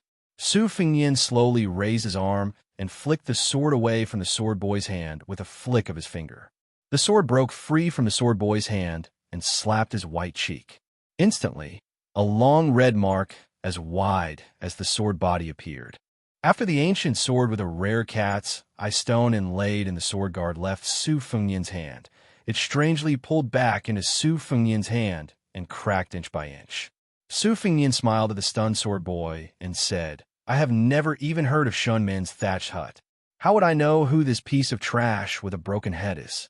Your master has just gone to hell. Since you are so loyal, why don't you accompany him? Otherwise, with your peerless swordsmanship of splitting Mount Hua, I believe that you will be buried with him when you return to the cottage." Only then did the sword boy realize the difference between the two of them. He had just said a word when his body was kicked like a drawn bow and flew out 5 to 6 feet away. He spat out blood and died. Su Fengnian then asked, "What do you want to say?" In the square, 2 groups of people with different standpoints were both shocked. Hong Qian quietly moved, wanting to escape from this troublesome place. After cutting down the flag, he had already cut off all ties with the loyal and righteous stronghold. There was no room for negotiation. The big backer that he had found with great difficulty died on the spot. Not to mention how this bloody swordsman would deal with him. Just his master, Zhang Xiuqing, and the leader, Han Fong, were enough to make him suffer. Just as he slipped to the edge of the square, Su Fengnian turned around and stared at this bandit who spared no effort to climb up the ranks. He smiled and said, "Leader Hong, don't be in a hurry to leave. This apricot yellow flag was cut down by you because of the grudge between you and the stronghold. It has nothing to do with me. However, I heard from Qingzhu's mother that when her husband's manor was broken into, it was also you who hid your identity and became a guest of the manor for a few months. Then, you cooperated from the inside and stabbed that scholar to death. Many of the pretty maids who used to joke with you were also killed that night after you lifted up your belt. Since Zhongli Handan is dead, come, if you're lucky enough to beat me, Qingzhu's mother will be your plaything in the tent." Hong Qian's face was full of bitterness and regret. He said, "Young Master Su, you must be joking. How would I dare to be disrespectful to you?" The Taoist priest, Zhang Xiuqing, suddenly said loudly, I beg young Master Su to leave this person to me. After this, if you want to kill me, I, Zhang Xiuqing, will not fight back. Do as you wish." Su Fengnian asked back, "That day at the wine shop at the foot of the mountain, didn't you want to cut off my head with your sword?" Zhang Xiuqing said calmly, "As long as young Master Su is willing to let go of the loyal and righteous stronghold, I, Zhang Xiuqing, kill Hong Qian, and I will apologize with my life." Su Fengnian smiled and spread out his hands, indicating that Zhang Xiuqing should go all out to kill and clean up the place. Su Fengyin looked at the apricot yellow flag with the word vermilion written on it and said to himself, "It's not wrong for the government to force the people to rebel." However, after eating wine and meat, they changed from being unarmed to holding weapons. In the end, the people who killed the most were the people like you. Who is the one doing justice for whom? Su Fengyin looked at the group of shivering cottage servants. Since even the king of the mountain was dead, what else could he do? Su Fengyin turned his head and said to Han Fong, "Leader Han, can you lend me 7 or 8 horses to go with me to the Shun Men's thatch cottage to see the wonderland on earth?" Han Fong clasped his hands and said loudly, "I dare not disobey." A few bandits from the Zhongyi stockade brought over a dozen horses from the stable with fear. They were afraid that this handsome guy, who was even more devilish than a devil, would think that there were too few horses and that he was not observant enough, and would kill them all. That would be really unjust. Hong Qian was already entangled by Zhang Xiuqing. A few strong men stood still and formed a circle. Against the famous anonymous disciple of the Dao clan, Zhang Xiuqing, Hong Qian originally had no chance of winning. Moreover, most of his martial arts were taught by Zhang Xiuqing. His shortcomings were exposed, and he was targeted everywhere. Fong Dei, who was eyeing him covetously, saw an opportunity. He waved his axe and cut a big wound on Hong Qian's back. Hong Qian no longer had the strength to scold this black bull for not following the rules. At this moment, Su Fengyin, who had just pulled the reins and was about to jump on the horse, flashed past. He grabbed the flag with the words, "Justice for Heaven," in his hand and rushed behind Fong Dei. He slapped his back. Before the strong man fell, his head was wrapped up by the flag. Like a dumpling, he was slowly suffocated to death. A cool breeze blew in the square, but it made everyone fall into an ice cellar. After Hong Qian's chest was pierced by Zhang Xiuqing's sword, he laughed and said, "It's good to die. All of you died happily. I will still be a man in my next life. I only hope that God will let Han Fong, Zhang Xiuqing, and the rest of you become women." Without waiting for him to finish his last words, Zhang Xiuqing's sword pierced his heart and lungs. Su Fengyin glanced at the apricot-eyed Taoist and said calmly, "Since Lady Qing Zhu said that you still have some sage-like demeanor, I will spare your life. As for what to do in the future, wait for me and Leader Han to come back and make a decision." Chapter 5:26. Unexpectedly, this Taoist priest was also decisive. He waved away the blood on the tip of his sword and held a peachwood sword upside down. He bowed and said directly, "There's no need for such trouble. Zhang Xiuqing is willing to go to the cottage with Mr. Su." Su Fengyin ordered the cottage attendants coldly, "Bring Zhongli Handan's head with 2 parts." The group rode to Changle Peak, which was 2 hours away. There was actually a luxurious carriage outside the Zhongyi village. However, since Su Fengyin did not want to sit in it, no one dared to make trouble. The sects that had the right to occupy a mountain and call themselves kings were mostly rich and powerful. The ones that were far away were like Dragon Tiger Mountain and Huishan Xianyuan, which were opposite each other across the river. The ones that were closer were like Qingyang Palace. They all had thousands of followers. Not to mention the clan leaders. Even some small fries were high up in the sky.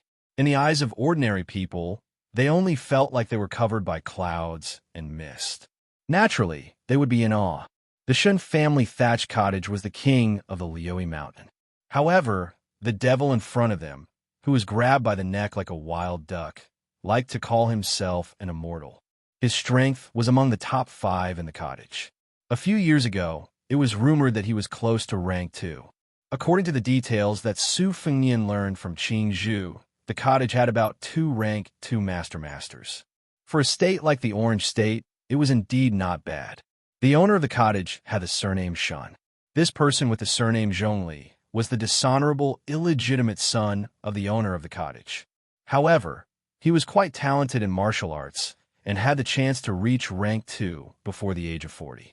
Whether he was an illegitimate son or not, it did not matter. The reason why the Shun family thatch cottage was labeled as a devil sect was because they were good at sex and tantrism. In the end, as long as it was related to sex, the cottage was good at it. When the disciples of the Shin family went down the mountain, They either killed their parents or kidnapped their young tripod furnaces. They also escorted mature tripod furnaces to high officials and dignitaries. They even had business dealings with some relatives of the two surnames in the Beimeng imperial tent. This was also the reason why the thatch cottage could be so wealthy. In fact, although the Tantrism had always been criticized as heretical, some of the orthodox supernatural powers that originated from Buddhist scriptures were not distorted. This was probably the key reason why the Shun family had so many pillars of martial arts. Han Feng did not say anything. She rode beside this scholar at night. However, her thoughts were running wild.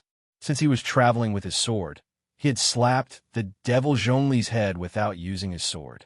Didn't that mean that he had reached rank 2? How many years had this scholar, who called himself Su Lang, been in his 20s? However, she was not optimistic about Su Lang going to the Shun family's thatched cottage. He was forced to go because he had no other choice. He could not be like the servant boy who died on the spot after saying no. However, she had a headache about how to weigh the pros and cons after arriving at the cottage. Not to mention other things, the cottage had 2 elders from a Shun family who had been in the 2nd rank for a long time. Would Su Lang not care about his life when he had not even drawn his sword out of its scabbard behind him? Or was he confident? Zhang Xiuqing followed behind him. He only felt that this scholar had a strong sense of hostility. It was like the ink that was ground out of a top-grade ancient inkstone. It was unusually thick. Su Fengyan was holding a sword that the sword boy had taken from him. It was modeled after the bronze sword of the Dongyue sword pool. It was thick, black, and simple. Su Fengyan let go of the reins. He held the sword with one hand and flicked his fingers with the other. The sound was crisp and melodious.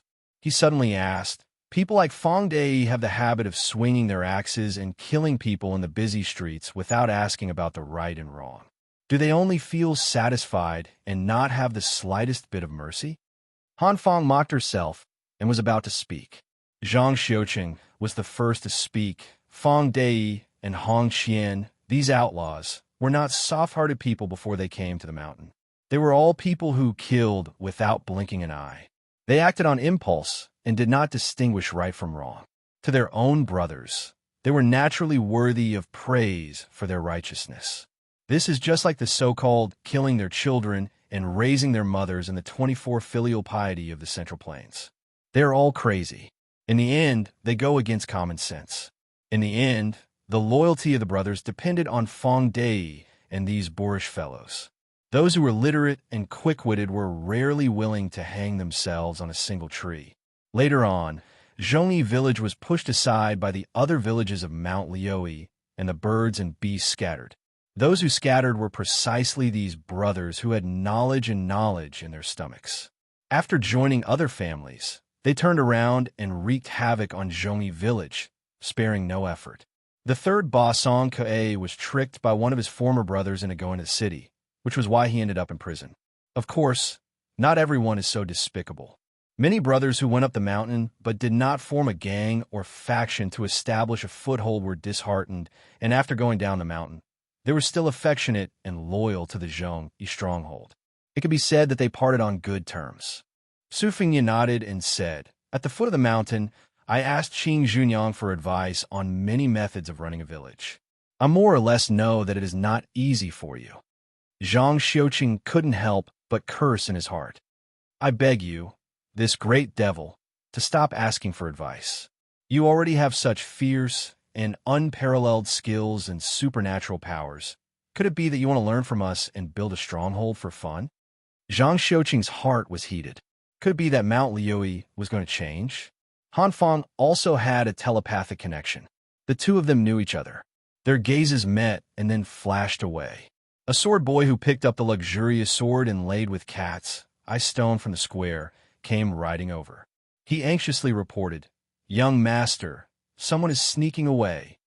In fact, Su Fengyan had already known the truth from the sound of the horse's hooves. However, it was unnecessary for him to turn his head and look. The ruthless sword boy, who had probably learned most of his skills from his master, used the sword as a dagger and took the opportunity to stab Su Fengyan's neck. Even Han Feng and Zhang Xiuqing did not expect this sword boy to be so daring. His unyielding character was even more obvious. Su Fengyin gently threw the bronze sword in his hand. It stabbed into the back of the escaping cottage servant, and he fell off the horse. 2 fingers easily pinched the tip of the sword. The 2 horses were still riding side by side. Su Fengyin did not immediately kill the servant. He only pulled out the valuable sword and then smiled. Go to the corpse and pull out the sword. As for whether you want to escape or not, it's up to you. The sword boy was stunned on the spot. Then he broke down and burst into tears. Su Fengyin turned the sword around and kicked him. The sword boy, who had just come back to his senses and was about to pull out the sword, flew out like a kite and hit the mountain wall. He stopped breathing and died. Xianxia was as silent as a cicada in winter. How could this devil's character be more unpredictable than his methods? Su Fengyin, who was sitting steadily on the horse, threw the sword to Han Fang. He put his hands in his sleeves and squinted his phoenix eyes to look at the road in front of him. He remembered the harsh days when he saw thieves armed with knives and sticks as his mortal enemy. Every time he crossed over a mountain, there was a young girl who was determined to be a heroine who would happily shout that the king asked her to patrol the mountain. She would patrol the South Mountain and the North Mountain. At the end of each sentence, she would not forget to make incessant moans. Su Fengyin said calmly, "If you, a heroine, knew that you were going up the mountain just to kill people, would you still call me your good brother?" There was another chapter at around 2 o'clock in the morning. It was to thank the new top scorer on the 13th, Gray Shepherd, V. Gale Alter. As for the new top scorer on the 14th, young Master Fu Shu, his outburst came later. Chapter 5:27. Su Fengyin went up the mountain because he wanted to learn from Li Chungang and kill thousands of soldiers by himself. Although he did not bring spring thunder with him, he was still nourishing it. Su Fengyin had already noticed that he had accumulated too much killing intent and hostility. If this continued, he would go crazy sooner or later. When that happened, Bailiang would lose a hereditary king of Bailiang, and Beimeng would gain a new demon who would kill without batting an eyelid. After asking about the family background of Shunmen's cottage, he learned that other than the 2 old men who were above the common populace, there were 4 or 5 masters who were as strong as Zhongli Handan. For the Orange Province, where there were many military towns, they were already bold enough to survive in the cracks. Beimeng ruled the Jianghu with an iron fist. Among the 5 major sects, Tibing Mountain, which was no different from a military town, was ranked 3rd. The chess and sword music school was ranked last, because there was Hong Jingyan, who was on the Wushu rankings holding the flag, as well as the master of the sword mansion, Jian Shi, and a few other hidden masters. No one dared to look down on them. With these 5 beasts who absorbed the resources of the Jianghu like whales swallowing whales, there was an insurmountable gap between the superclass sects and the first-class sections. Su Fengyin did not find this strange. Beimeng only used such methods so that they could gather the strength of the Jianghu at the start of the war and integrate it into the army to deal a heavy blow to the Liang dynasty. Looking at it this way, when Su Shao entered the Jianghu on horseback and broke the Jianghu, there were pros and cons. For the imperial court, it was a headache. However, once the backbone was crushed and the backbone was broken, the Jianghu would lose its vitality. Su Fengyin shot a glance at Han Fang. This stick-wielding hero who sat at the head of Zhongyi's stronghold came from a prestigious family. The Han family was the cornerstone of the strategic border region, Ji Province, for 100 years. It was unknown just how many waves of northern Mang invasions they had withstood. The old man of the Han family had once led 800 elite cavalry to charge at 60 to 70,000 northern Mang soldiers. After identifying the location of the royal flag, they directly slaughtered their way over, their military achievements illustrious. This was not an exaggeration in unofficial history. It was always recognized by the internal court historians who were strict with history and was written with rich ink and color. With the Han family controlling a few key passes in Ji Province, it caused the Beimeng's cavalry to go south for the first 40 years. Countless times they hit a wall. They were so hurt that they simply took a detour. Because of this, the Han family had always been regarded as a big problem by the Beimeng imperial tent. The Han family could be said to be fiercely loyal. Interestingly, in the past 100 years, no matter what the emperor's surname was, as long as you sat on the dragon throne and wore the dragon robe, the Han family would be loyal and devoted. They would do everything they could to guard the border for you.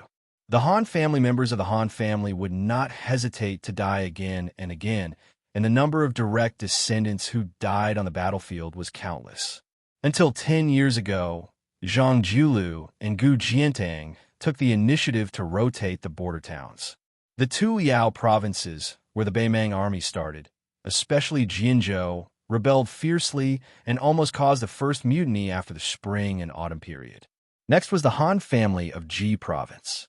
Although the Han family did not express any dissatisfaction and even started to move, for some reason, there was a mutiny in Ji province overnight. This gave rise to a famous saying from Zhang Jiulu: "The emperor is not anxious, but the eunuchs are." The emperor? This was tantamount to setting the standard for the turmoil in Jizhou. The Han family had 100 people, but they were all executed. Afterwards, they were transferred to the border army. Han Fong was listed as a traitor on the Han family's genealogy. However, the Liang dynasty was too far away to reach. It was unlikely that they would come to the hinterland of Juzhou to kill this traitor. Years ago, Su Xiao and his second sister, Su Weisheng, sat around the stove on a snowy night and talked about the world. When they talked about the Han family in Jizhou who had no hope of being avenged, Su Xiao only said one sentence. In the end, Master Han still did not have enough soldiers. His second sister lightly added, "The imperial court was certain that the Han family would not rebel because of the burden of loyalty and righteousness. Therefore, they deserve to die even more. One needle to the blood, 2 needles to the bone." Su Fengyan once curiously asked Su Xiao if he was the one who purposely led Bailiang and the Tu Liao to Jizhou. Su Xiao asked him in return, "Take a guess." At that time, Su Fengyan's temper was as irritable as the dragons in the prince's mansion. He scolded, "Take a guess, your grandpa." Su Xiao only had a good temper with his children. He still smiled and replied, "Am I not your father? Take another guess." Then, the young Su Fengyan was completely speechless. At that time, his second sister, who had not yet gone to the Xianxia Academy to study, held her belly and laughed for the first time. Finally, they approached the Shun family's thatched hut. One servant of the Shun family was kicked to death, another stabbed to death with a sword. Those who survived no longer had the arrogance they had when they came down the mountain and entered the stronghold. Even when they were about to enter their own territory, they did not dare to show any emotion. They still kept a straight face and rode behind the scholar, carrying the sword. On Changlu Peak, there were rows upon rows of bamboo buildings. Thousands of large red lanterns were hung high up. The decorated archway had the 4 words 6 Feitian Peaks hanging on it. The 2 pillars were made of incomparably expensive golden-threaded cedar wood, which was the wood that needed to be wrapped around. Golden-threaded cedar wood was originally purchased by the government for the imperial family. The construction of the main hall and the pillars of the mausoleum were all made of high-quality jinan, and the golden-threaded cedar wood was the best quality. During the spring and autumn period, the Central Plains, Western Shu, and Southern Tang, and a few other countries, every few years, there would be 1 or 2 cases where dozens of heads would fall to the ground.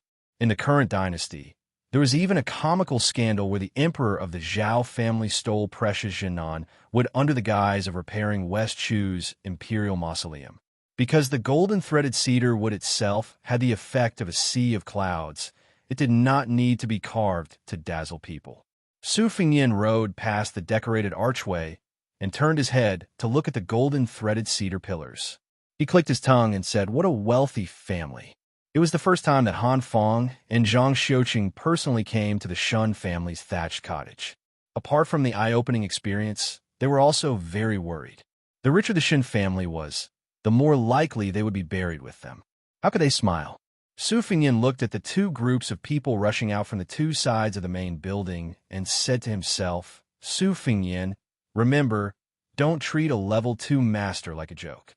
Su Fengyan turned around and stretched out his hand. He said calmly, "Give it to me." A cottage retinue hurriedly threw over the bag that was soaked in blood and rode forward. The horse's hooves stepped on the white jade square, which was exceptionally loud. From 100 steps away, Su Fengnian casually threw out the bag that contained Zhongli Handan's 2 severed heads and stared at an old man with a white beard that reached his chest. Chapter 528. Not everyone could make the head of the Shun family get up from his white belly in the middle of the night and personally go out to receive them. However, since there was a saying that one had a high vantage point, of course, there would be benefits to living high up. The disciples of the Shun family who were responsible for the night watch had already spread the news. Layer by layer, the situation became more and more intense. Only then did the old man, who had not cared about worldly affairs for many years, notice. Zhongli Handan was his illegitimate son. After it was confirmed that he had the potential to enter rank 2 in the prime of his life, he gradually had high hopes placed on him and was highly valued by the cottage. Many of the resources that originally belonged to the eldest son began to be tilted towards Zhongli Handan. Even when he killed a concubine who had killed his own mother, the cottage did not punish him. Later on, he strangled another concubine to death with a white silk cloth. Only then was he punished to be locked up in the word sword study at the back of the mountain for a year. In fact, he was only suppressed to practice martial arts and browse secret manuals. Tonight, there was clearly an important guest who had just visited the residence. After that, Zhongli Handan secretly left the mountain in a carriage. This was not a big deal. What was surprising was that when he came back, he was nowhere to be seen. How could the cottage, who had spent a lot of money and effort on him, be at ease? The two sides were in a standoff. A disciple of the Shun family who had a slender bronze sword received a signal from his eyes. He jogged over to open the bag and was shocked as if he had seen a ghost. It was almost there. It was not a ghost. It was just the head of a dead person. The swordsman who had his back facing the family had a complicated expression. After he turned around, he hid the ecstasy in his eyes that was hidden very deeply. With a face full of grief, he said in a trembling voice, "Head of the hut, Zhongli Handan is dead." The head of the hut was extremely angry. The long beard in front of his chest fluttered. He lifted the iron cane that weighed hundreds of kilograms and heavily smashed it into the jade ground, creating a hole. He shouted, "Who are you?" Su Fengnian did not pull the reins. He put his hands in his sleeves and carried the spring and autumn sword on his back. He sat still on the horse and said calmly, "To be honest, this is the first time I've met this cottage swordsman who calls himself Zhongli Handan. We have no grudges against each other." However, he said, "Sword come," and said that he wanted to imitate sword god Li's style on the snowy plains. However, he didn't send thousands or hundreds of swords. He only asked his servant to throw a broken sword over. I really couldn't stand it anymore and coincidentally wanted to kill him so much that I went crazy, so I slapped his head off. If the Shun family cottage can't stand it anymore, why don't you take turns fighting me? The head of the hut was so gloomy that the nearby disciples of the Shun family trembled and did not dare to look at him. The old man who had been the second rank for much longer than the young man on the horse with a sword on his back held his cane tightly. He was full of murderous intent. Squinting his eyes, he asked, "Which school are you from?" Su Fengnian said with a look of surprise, "I've already killed your son, and you're still nagging me. Am I your father?" Han Feng and Zhang Xiuqing looked at each other. They were considered experienced people in the Jianghu, but they had never seen such a master who was like a ruffian in the marketplace. Good. The head of the hut was so angry that he laughed loudly. He pressed his hands on the huge, luminous pearl that was held in the dragon's mouth at the top of the cane. Regardless of whether they were under the protection of the cottage or the direct descendants of the Shun family, there were a total of 60 people present. Among them, there were 13 archers on both sides. However, people continued to enter the field. Ordinary people would get lost if they walked in. With such a big family, news would inevitably be delayed. It was like a stone being thrown into the heart of the lake. It would take some time for the ripples to spread to the lake. Su Fengnian silently said to himself, "If you want to kill me, you will be responsible for your own life." Su Fengnian floated down from a horse. His elegance was out of this world. The first wave of water splashing from the crossbow was already in front of him. Su Fengyan slid a few feet and easily dodged the flying arrows. The poor tall horse was shot into a hedgehog in an instant and fell to the ground with a loud bang. A strong man with a broadsword rushed forward in large strides, not giving him any chance to attack. Su Fengyan suddenly sped up. When he brushed past the man, he waved his sleeve, and the man's huge body flew to the side. Just the sound of the man's shoulder breaking was very shocking. The three swordsmen from the cottage who followed him knew that things were not going well. In an instant, they set up the tripartite sword formation, which could be considered common in the Jianghu. The blades of the swords were dazzling. Su Fengyan spread out his hands and grabbed the tips of two swords. His body flipped back and dodged the middle sword. The two swordsmen between his fingers immediately twisted. One of the swordsmen, who was smarter and more cunning, also did a flip to prevent his sword from falling out of his hand. The other swordsman's movements were slower. The swordsman who managed to save his face secretly felt lucky. A force surged from the tip of his sword to his wrist. His body was fiercely pulled forward by the force. Just as he was about to abandon his sword and retreat, Su Fengyan held his sword and moved to the side like a fish swimming in water. The back of his hand suddenly hit the swordsman's chest, who was caught off guard. A cloud of scarlet blood spurted out. When the swordsman stumbled back, Su Fengyan raised his leg, which was not higher than his knee. He kicked the swordsman's calf with a huge force, causing his body to fly forward. Then, he hit the man's forehead with his knee. Bloom! The swordsman fell on the white jade slab. He only twitched twice symbolically before he quickly died with the ups and downs of his life.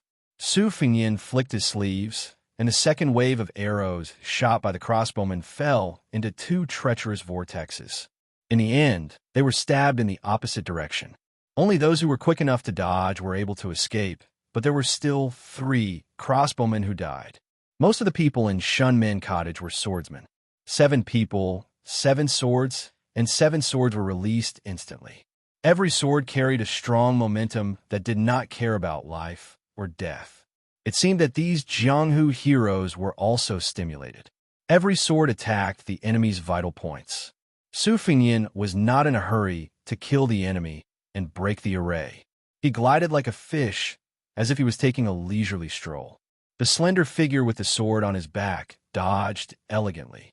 Except for a few swords that pierced his lower body and moved a little, the other dozens of swords that were released in 7 or 8 breaths could not make his feet leave the ground. This scholarly young man's body rose and fell like the tide, but he did not fall.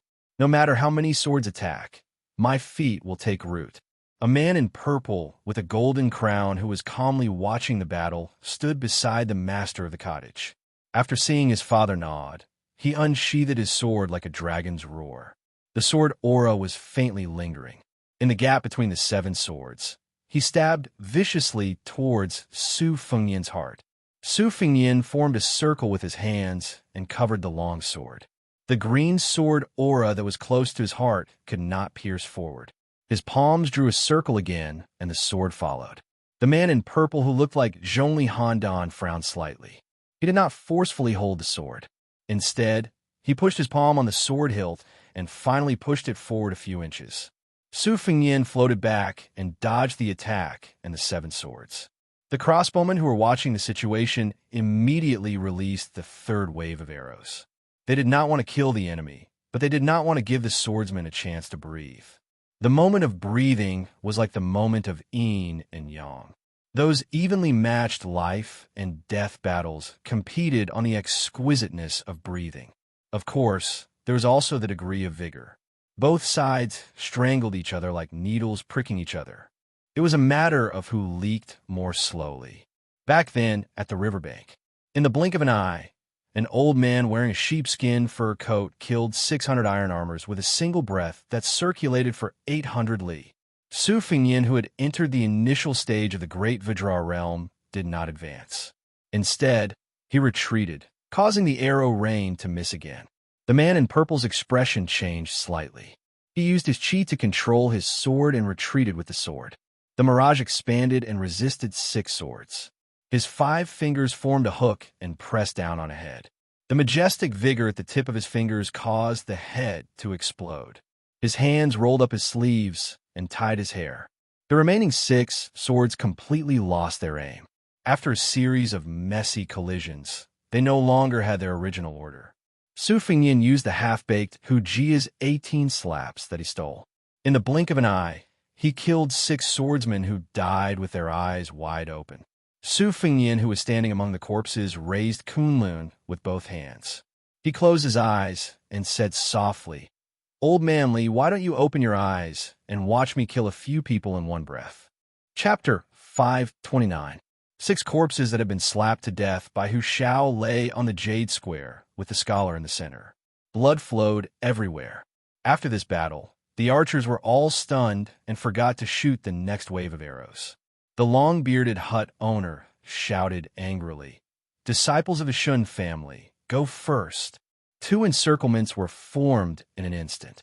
The small circle was made up of more than 20 members of the Shun family, mixed with the men of sacrifice cultivated by the cottage. The outer circle was made up of more than 40 guests of the Changel Peak. As the battle became more and more intense, more than 30 people rushed into the white Jade Square. The small circle suddenly shrank. More than 20 swords and knives combined. Su Fengyin's left foot moved about an inch, his hands raised to break the river and shake the Kunlun Mountains. Together with a knot of black hair that the blind Guqin player had learned by imitating Hu Zhao's rhythm, he had the demeanor of a great grandmaster. His body swayed, and his qi flowed east like a long river. The disciples of the Shun family had been practicing martial arts since they were young. They were blessed by nature when it came to training their bodies. They also had superior secret manuals and masters to guide them. The 20 swords and knives attacked in a strict manner. Although they were defeated by the mighty qi, the small circle recovered and spread. Only a few people's swords and knives left their hands and were destroyed. Most people were safe and sound.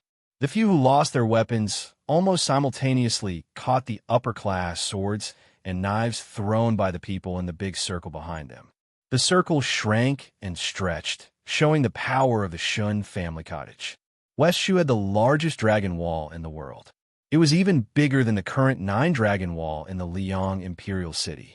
Wenli Chungang used 3,000 streaks of sword qi to roll across it. It was called the opening Shu style. Su Fengyin, who had fought against more than 60 martial artists alone, silently said, "Sword, rise." Su Fengyin used Wudong Wang Zhongluo's one-finger Kanglin style to start. The spring and autumn sword on his back was unsheathed. The sword qi covered the entire Changel Peak. Spring and autumn flashed by. Su Fengyin stomped his feet fiercely, creating 2 pits on the jade floor. Between heaven and earth, there was a stream of splendor, like a flowing comet. Compared to the somewhat crude swallow-circling flying sword of the past, it truly surpassed the realm by too many levels. It was already close to the level of the Wu family's sword mount. At the Battle of the Reed Marsh, when Zhao Luding faced Li Chuangong's 2-sleeved green snake, he did not panic in the face of danger. He borrowed the second most famous sword of the age, the Su of Gojoseon, from the hands of the sword attendant. This was drawing qi to control the sword. Su Fengyin, in an extremely rude and unreasonable manner, continued to slap randomly. This was a summary of the main points. On the other hand, the spring and autumn sword qi rolled out like a huge net. Wherever the sword qi reached, not only did it engulf the 20 people in the small circle, it also engulfed the 40 people in the big circle. The sword pierced through his neck, his chest, and his leg. The sword came and went, and the qi was endless. The father and son of the Shun family were 2 of the 3 master realm cultivators on Changel Peak. The father and son had reached rank 2 one after another, which was a fantastic story in the underworld of the Orange State. It could be said that a tiger father would not have a dog son. The reason why Shanji had high hopes for his illegitimate son, Zhongli Handan, was because he was waiting for the day when 3 master realm cultivators appeared in Changel Peak. This would undoubtedly help the cottage close the gap between them and the top 10 sections. The younger generation of the Shun family had many talented martial arts geniuses. As long as they did their best to raise a rank 1 expert within 30 years, The Shun family would be qualified to enter the eyes of the Northern Mang imperial court and would be supported by large amounts of people, money, and resources. The rich would get richer. This was the underworld of the Northern Mang. Not only did the imperial court allow the small sects to eat shrimps, they would also take the initiative to help the big sects to eat the small ones. If they did not move forward, they would fall behind.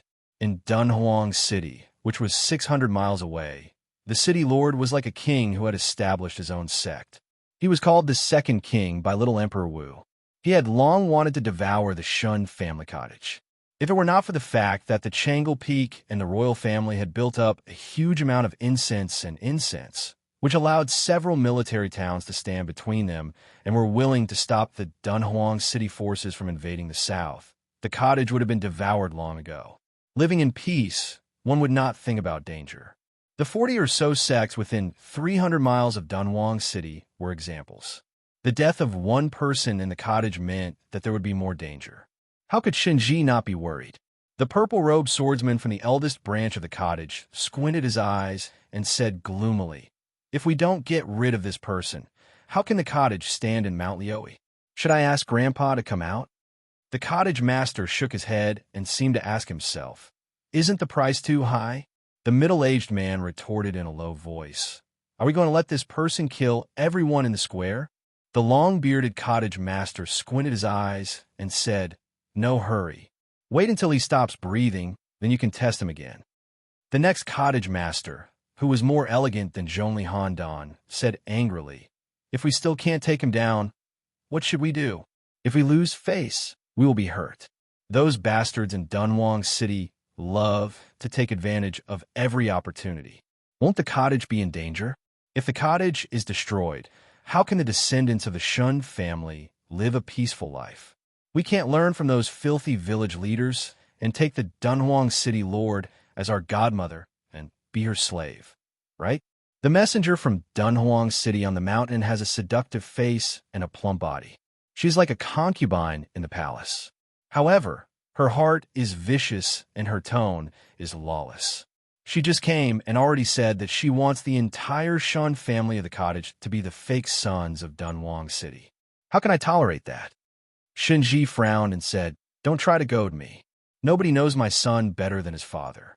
Do you really think that I'm old and dim-witted for all the tricks you've done in secret all these years? You blame me for not being willing to rely on Murong Bao Ding and not paving the way for you in the military world. So, you secretly made friends with the henchmen who hold the decree. Shun Kaiha, do you still think that I am your father?" Shun Kaiha's face was distorted and he sneered, "My mother was strangled to death by Zhongli Handan's illegitimate son with a piece of white silk. However, you don't even allow me to take revenge. What kind of father are you?" The old man held the iron crutch tightly. He was angry at first and then sad. His eyes were lonely. He suppressed his anger and sighed. "Now that Handan is dead, you and I should be united." Looking at the sword in the square, the owner of the cottage felt that he was old. A scholar who had become a crown could ride a sword, which was hard to find for ordinary swordsmen. The old man said slowly, "Murong Baoding is a man of great talent and bold vision, but he has a disloyal heart. Even if he can fight against Her Majesty, who is from the same clan as him, can he fight against Toba Bodhisattva, who has military power? Can he defeat the other 7 people who will sit on the mountain and watch the tigers fight? If I kneel down and show my goodwill to Dunhuang City, even if the Shun family is struggling at death's door, it is better than being executed one day." Shun Kaiha said coldly, "Let's talk about the future. Right now, we still have to rely on people." The old owner smiled bitterly and said nothing. In the square, the spring and autumn sword had broken through 2 layers of the circle. More than half of the people were dead or injured. Chapter 530. The sword returned to its scabbard. The purple-clothed Shun Kaiha swept into the arena and fought a thrilling battle with this elegant swordsman. His figure was nimble and his purple sleeves fluttered. It was a very beautiful sight. The battlefield continued to shift. Shun Kaiha was punched in the chest by the hut master Xianxia, who was 20 steps behind him. The latter's expression changed slightly. He lifted his walking stick and rushed forward, supporting this eldest son of the hut master. Xianxia stood behind the long-bearded hut master. Su Fengnian originally did not want to play any trick of capturing the leader of the bandits. He only wanted to deal with the continuous battle of attrition and kill again. However, since he had delivered himself to his doorstep, he did not hold back. He unsheathed the spring and autumn sword. He saw the hut master with the white beard lift his walking stick. Su Fengnian sensed that this second-level master's qi had collapsed in an instant. Although there were signs of reversing the flow of qi, it was as if he had received another heavy blow.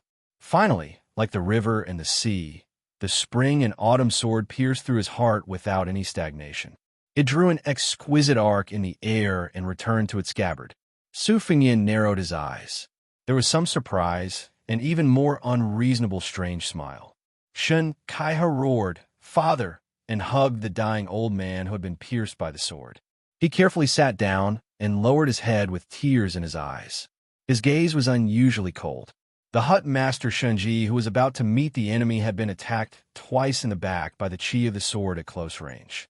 2 of his vital acupoints had been pierced. The acupoints themselves were not fatal to martial artists. However, the Shun family's unique inner strength cultivation method was very particular about stopping and then stopping again in the circulation of qi. The circulation of qi was progressively progressing layer by layer. In the end, the atmosphere was very vigorous. This subtle moment of the Shun family's 3 stops to reach the peak was not easy for outsiders to grasp. However, Xianxia was very familiar with it. The 2 stabs had caused Xianxi's inner strength to lose its foundation. Finally, he was easily defeated by the spring and autumn sword. Father and son, one lying down and one sitting, looked at each other. Unexpectedly, Xianxia, who had committed treason, wanted to use the excuse of wiping the blood to cover Xianxi's mouth to prevent him from shouting out the truth. Unexpectedly, the old man only smiled bleakly and did not show much anger. He shook his head slightly and spat out a mouthful of blood.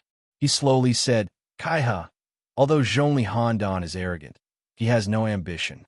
You only know how to be jealous of his martial arts talent and hate his ruthlessness. Do you know that your mother and Aunt Lu were killed by your father's hands and not by him? I'm doing this for the future of the cottage. Handan has untied the knot in his heart. He doesn't hate you. Once I die, he will focus on practicing martial arts. You can take advantage of Dunhuang City, which is rumored to be Tuoba's lover, to join the army. Then you will have a meteoric rise. Furthermore, if Handan reaches the 1st rank, he will be in charge of Lufeng. Then you will have nothing to worry about. After all, the position of the leader of the cottage is yours. The bright future is also yours." Xianxi, who was on the verge of death, spoke intermittently. Xianxia, who was in the prime of his life, pursed his lips and his lips trembled. Xianxi, who was like a tiger that did not eat its cubs, grabbed his son's wrist and said with a hoarse voice, "Kaya, don't get involved in the mud of the Murong family. Compared to the huge forces like Dunhuang City, the Shun family can't afford to play with a palace coup. Remember, there's a Zhuang spy hidden in the cottage. I purposely formed a connection with Dunhuang City to cover up your relationship with Murong Baoding. You have to be careful." Shinji's last words before he died were, "Don't feel guilty, Kaiha. You are someone who can achieve great things. As your father, I will take it as one of your achievements. In the future, you will bring glory to our family and have more children." Shun Kaiha finally had a few drops of sincere tears. However, there was still no remorse in his eyes. Su Fengnian, who had watched a great show, knew that there was no need to fight today. The purple-robed man's actions seemed absurd and cold-blooded. He knew that he could not kill Su Fengnian in a short period of time, but he also revealed the truth of killing his father. It was obvious that he was giving Su Fengnian a name, not to mention being an enemy. He could even become a secret guest. Su Fengnian suddenly raised his head and glanced over.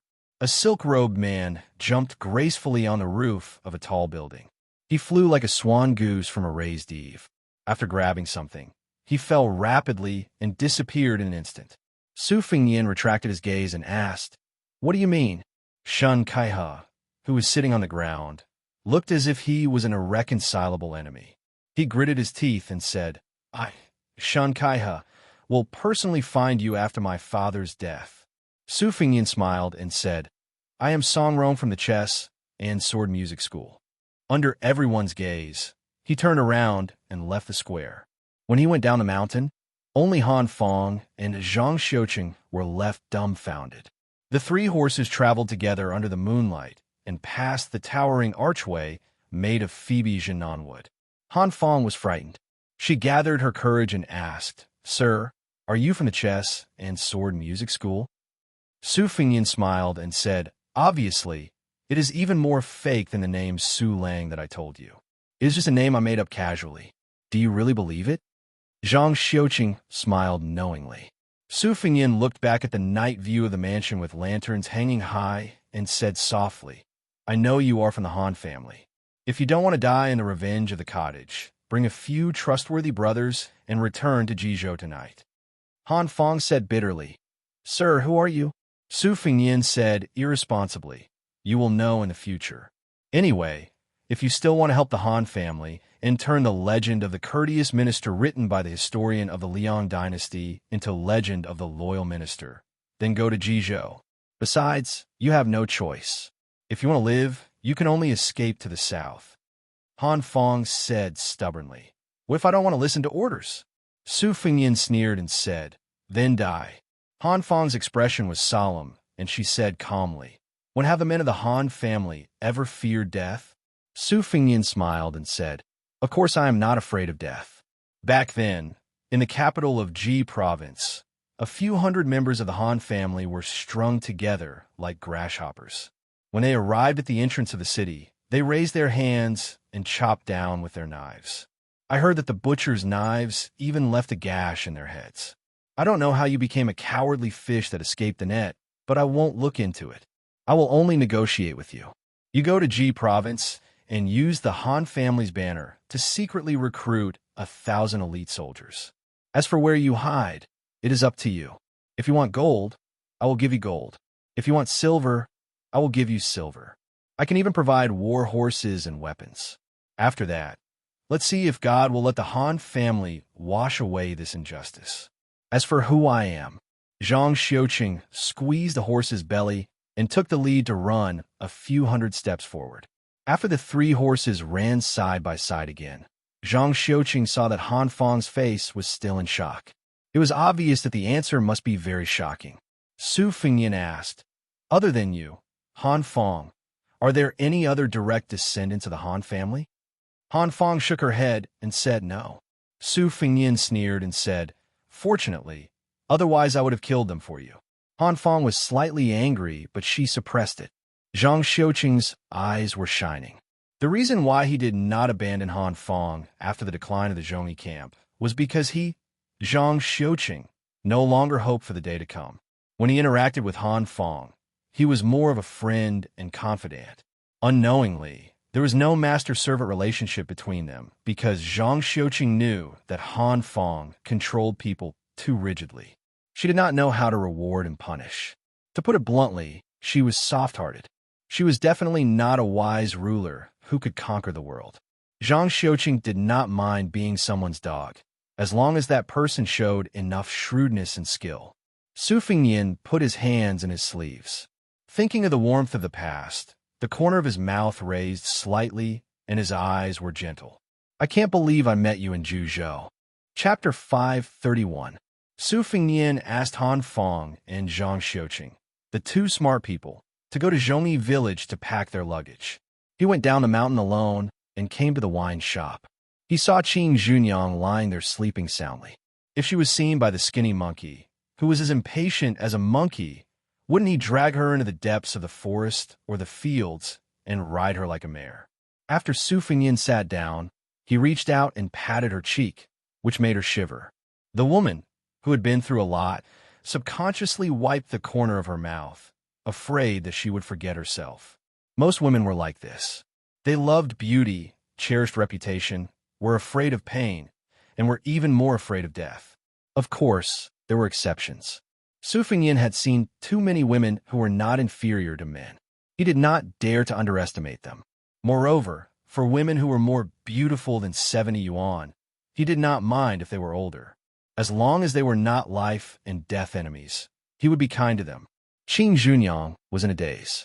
She hugged her collar tightly and did not notice anything strange. She was relieved. This expression hurt Su Fingyan.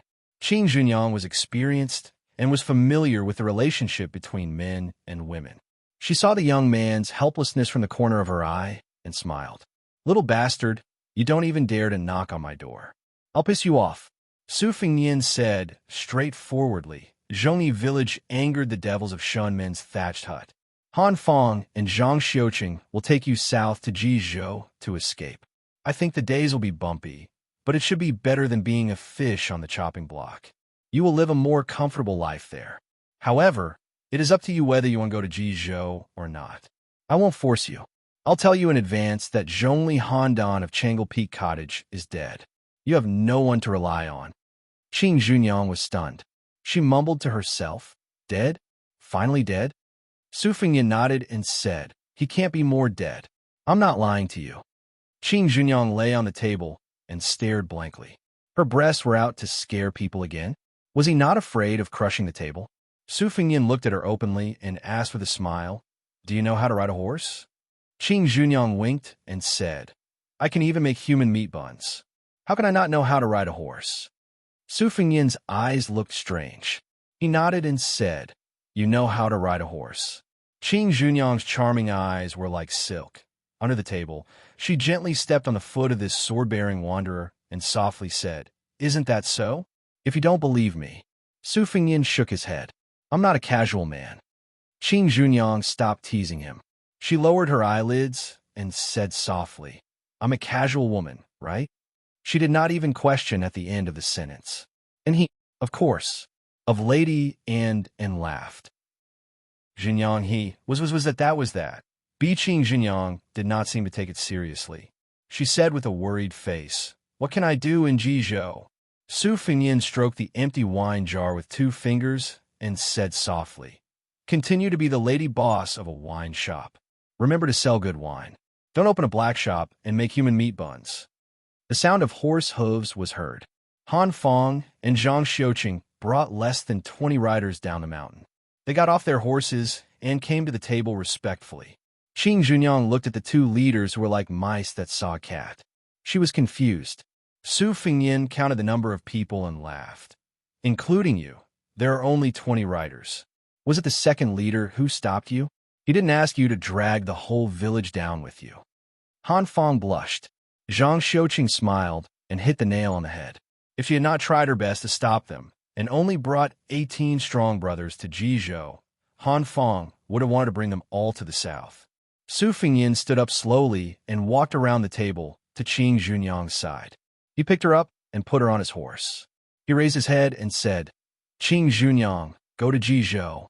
Find a man you like and marry him. If anyone dares to talk bad about you, I will let the 2 leaders tear their mouths apart." On the horse, the young woman who was still drunk suddenly cried. She bent down and hugged the scholar's head, but she did not let go. For a long, long time, Su Fingyan finally said with great difficulty, "I can't breathe." The men of Zhongyi village were stunned. Moreover, Qing Junyang had a moment when she was shy like a young woman. Su Fingyan said softly, "Live well. There is no greater principle in the world than this." She nodded and wiped away her tears. The 21 riders gradually moved away. Su Fingyan waved his hand and touched his head. He said softly, "So fragrant, so heavy." Other than having a funny name, Du Qinglu only had a very ordinary face. His skills were average among the foreign officials of the Shen cottage. He could not participate in confidential matters. 5 or 6 years ago, he went to Changle Peak.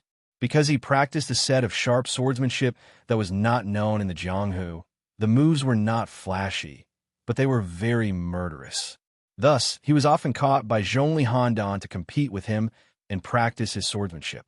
Du Qinglu was not a loner. He got along well with many officials on the mountain. He was a small character who was willing to lower himself to get to know people. He was also one of the few important officials in the cottage who was willing to be nice to the bandits. He often went down the mountain to drink and laugh. Chapter 532. This chapter is not updated on the 18th. It is a chapter to thank the new top scholar for his calligraphy. The mansion of Shinmin Cottage was in chaos. As the night deepened, more and more red lanterns were hung. Many of the acquaintances began to gather and whisper to each other. Those who did not have time to get close to the fight were all shocked by it. 34 people died in the encirclement of the young swordsman who went up the mountain to pick a fight. Even the head of the cottage, Xianxia, was stabbed in the heart. Because of the rolling sword Xianxia, who had been in the second rank for many years, was careless and died, which did not cause too much speculation. After cleaning up the mess, Xianxia in purple went to the back of the mountain and knocked on a wooden door. He told a white-haired old man about the situation at the top of the mountain. The old man did not say a word. In the end, he stared at his grandson's eyes. Xianxia sat upright and did not move, especially with a straight back. The old man in Changle Peak was like a retired emperor who retired after abdicating. He finally spoke in a plain tone. Bury your father early to avoid leaving a topic for gossip. Xianxia knelt down and cried bitterly. I am unfilial. Now that his grandson was no longer observing his expression, the old man slowly showed his weariness, just like a piece of rice paper that had been laid out for many years, but after a drop of thick ink had been dripped into it, he would eat the ink later. He no longer mentioned this matter and asked, How is that woman from Dunhuang? Xianxia choked and said, I don't know if she took advantage of the chaos to go down the mountain or to loot a burning house. The old man said in a low voice, You gradually alienated yourself from the governor of Orange State. You can't expose yourself and make him hate you. But I will draw a bottom line for you on behalf of your father. If you dare to cross the line and insist on using the lives of the Shun family as a bargaining chip for your future, since I already have several great-grandsons, Shunji and Zhongli Handan are dead, I don't mind losing one of you. If I can't help you up, why should I help you? Xianxia, who kept his head down, said, I know the severity of the matter. The head of the cottage closed his eyes and concentrated. Xianxia waited for a moment before he got up and bowed to leave. It was destined that the mountain would be covered in mourning clothes at dawn. The mountain wind was bleak. The old man opened his eyes and looked at the door. Since you're passing by, why don't you come in for a chat? The voluptuous woman in embroidered clothes smiled sweetly, pushed open the door, entered, and sat down directly. The old man, with a serious expression, sized her up and asked, Miss, are you in the embroidered musk deer that entered the rankings with that blind zither player, Shuesong? The woman touched her blood-red lips with her finger and smiled. I'm only at the bottom. It's not worth mentioning. This old man shook his head and said, Because there are 2 people in the second place, making a total of 11 people on the list. The first place and the little girl called Jia are just a little more famous, but they don't live up to their names. In this old man's opinion, in terms of killing techniques, Shuesongwan is good at Xian killing Vajra, so he should be ranked first. Miss Jean Musk might not be in the top 3, but at the very least, she should be in the top 5. The beautiful young woman pretended to hold her chest and laughed while covering her heart. Shen Shuihu, everyone in the Orange Prefecture says that you have high standards. How is it that your flattery skills are better than your skills? You really have hidden your strength well. The old man who was being sarcastically laughed it off and changed the topic. He sighed and said, My family's dirty linen is made public. Miss Jean Musk, please don't laugh at me. The woman raised her eyebrows and asked, Dirty linen? Is it as ugly as me? The old man laughed and said, Miss Jean Musk, you really like to joke. This old man has lived for more than 80 years, but I've never seen a woman as beautiful as you. She asked seriously, I killed an ignorant cottage employee called Du Qinglu, who was a spy on Murong Baoding's side. Will you punish me? Shen Shui thought for a while and shook his head. This old man is not qualified to punish you.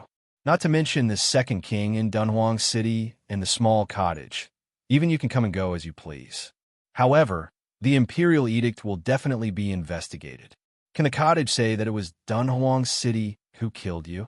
Miss Jean Musk, you also know that the cottage is not Dunhuang City. We can't withstand the imperial edict from Murong Baoding.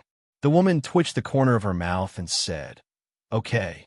Shun Shuihu bowed and said, "I'll have to rely on Dunhuang City in the future." She nodded. Su Fengnian came to Mount Liui all by himself and left all by himself. He found a pot of wine at Qing Junyang's wine shop and carried his bookcase on his back. Wearing a black robe and a white undershirt, he drank as he walked. Su Fengnian felt that he finally had a mother * king heroic demeanor. Why did he go up the mountain to kill people? Su Fengnian walked on the muddy road that was full of potholes due to the horse's hooves. He thought for a while. Qing Junyang's words were so good. In Su Fengnian's opinion, he took the initiative to jump into the Jianghu. Whether it was dog paddling or backstroke, he could only rely on his own abilities. For example, the Fish Dragon Gang and Lunarong had to be responsible for their own lives. Other people practiced martial arts and ran to help the weak after reaching a certain level. Su Fengnian was in Beimang and was in a precarious situation. He did not want to join in the fun. Since he was determined to seek fame and fortune in the Jianghu, he could not blame others if he was killed by the waves. Chapter 533. The girl's eyes and brows were full of charm. She only pretended to be delicate and timid, not in a hurry to jump into the scholar's arms. Is this path-cutting bandit the king of the mountain? Wrong. This one is only a small bandit, snatching a girl for the king of the mountain to be his wife. Once this merit is accomplished, I can go from small bandit to a big bandit. Then haven't you even hugged the bandit's wife? Moreover, this is the wilderness. Even if you do something to this little girl, heaven and earth won't respond. That's true. But if you become the bandit's wife and tell the mountain king, won't my head be chopped off? Humph. Little girl, don't talk nonsense and disturb my mind. Although I'm a nameless nobody right now, I have the ambition to be the king of the mountain. Even if you're a fickle woman and are willing to sleep with me under the canopy of heaven and earth, I will definitely not do it. Bah, you dare to tease me. If my young master hears this, he will chop you to death. Who is your young master? Is he as skilled as me in both sword and saber arts? Moreover, your young master is definitely not as elegant as me. Little bandit, you are just a frog in a well. How would you know my young master's good points?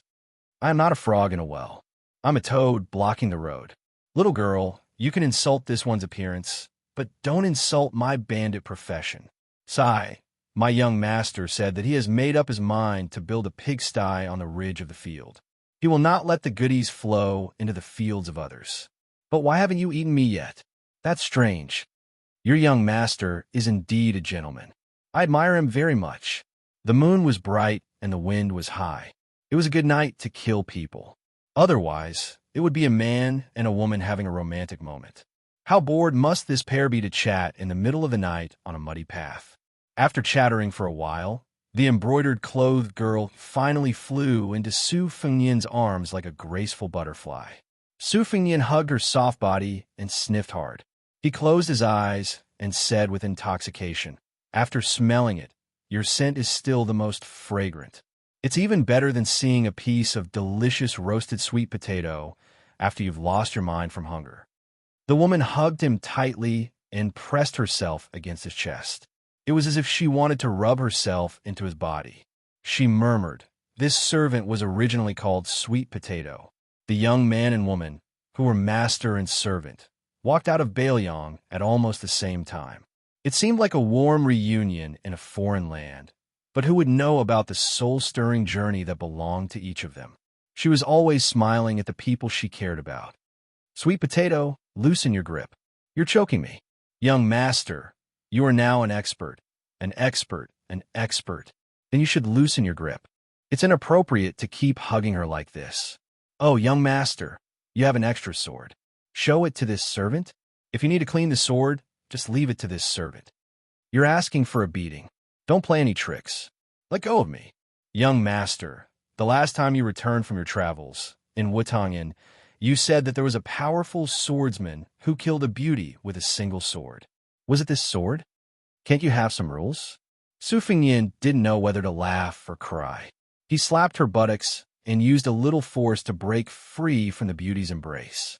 He glared at her and saw that her face was strangely red, as if she had taken an aphrodisiac. The two of them looked at each other. Su Fingyin pinched her nose and said with a smile, "Why are you here? What are you doing in Shinmen Cottage?" It was Wutongyan's first-class servant, Sweet Potato. Her eyes were filled with hidden bitterness.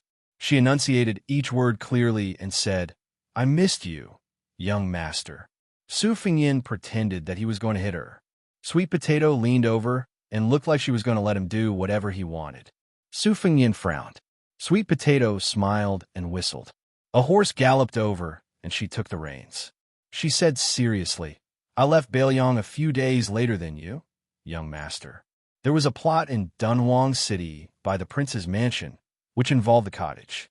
My original intention was to knock some sense into Shun Kaihe, who was secretly close to Murong Baoding, the head of Orange Province. I didn't expect young master to be so powerful that you killed the cottage and even killed Shunji. Coincidentally, I pulled out one of Zhu Yan's spies.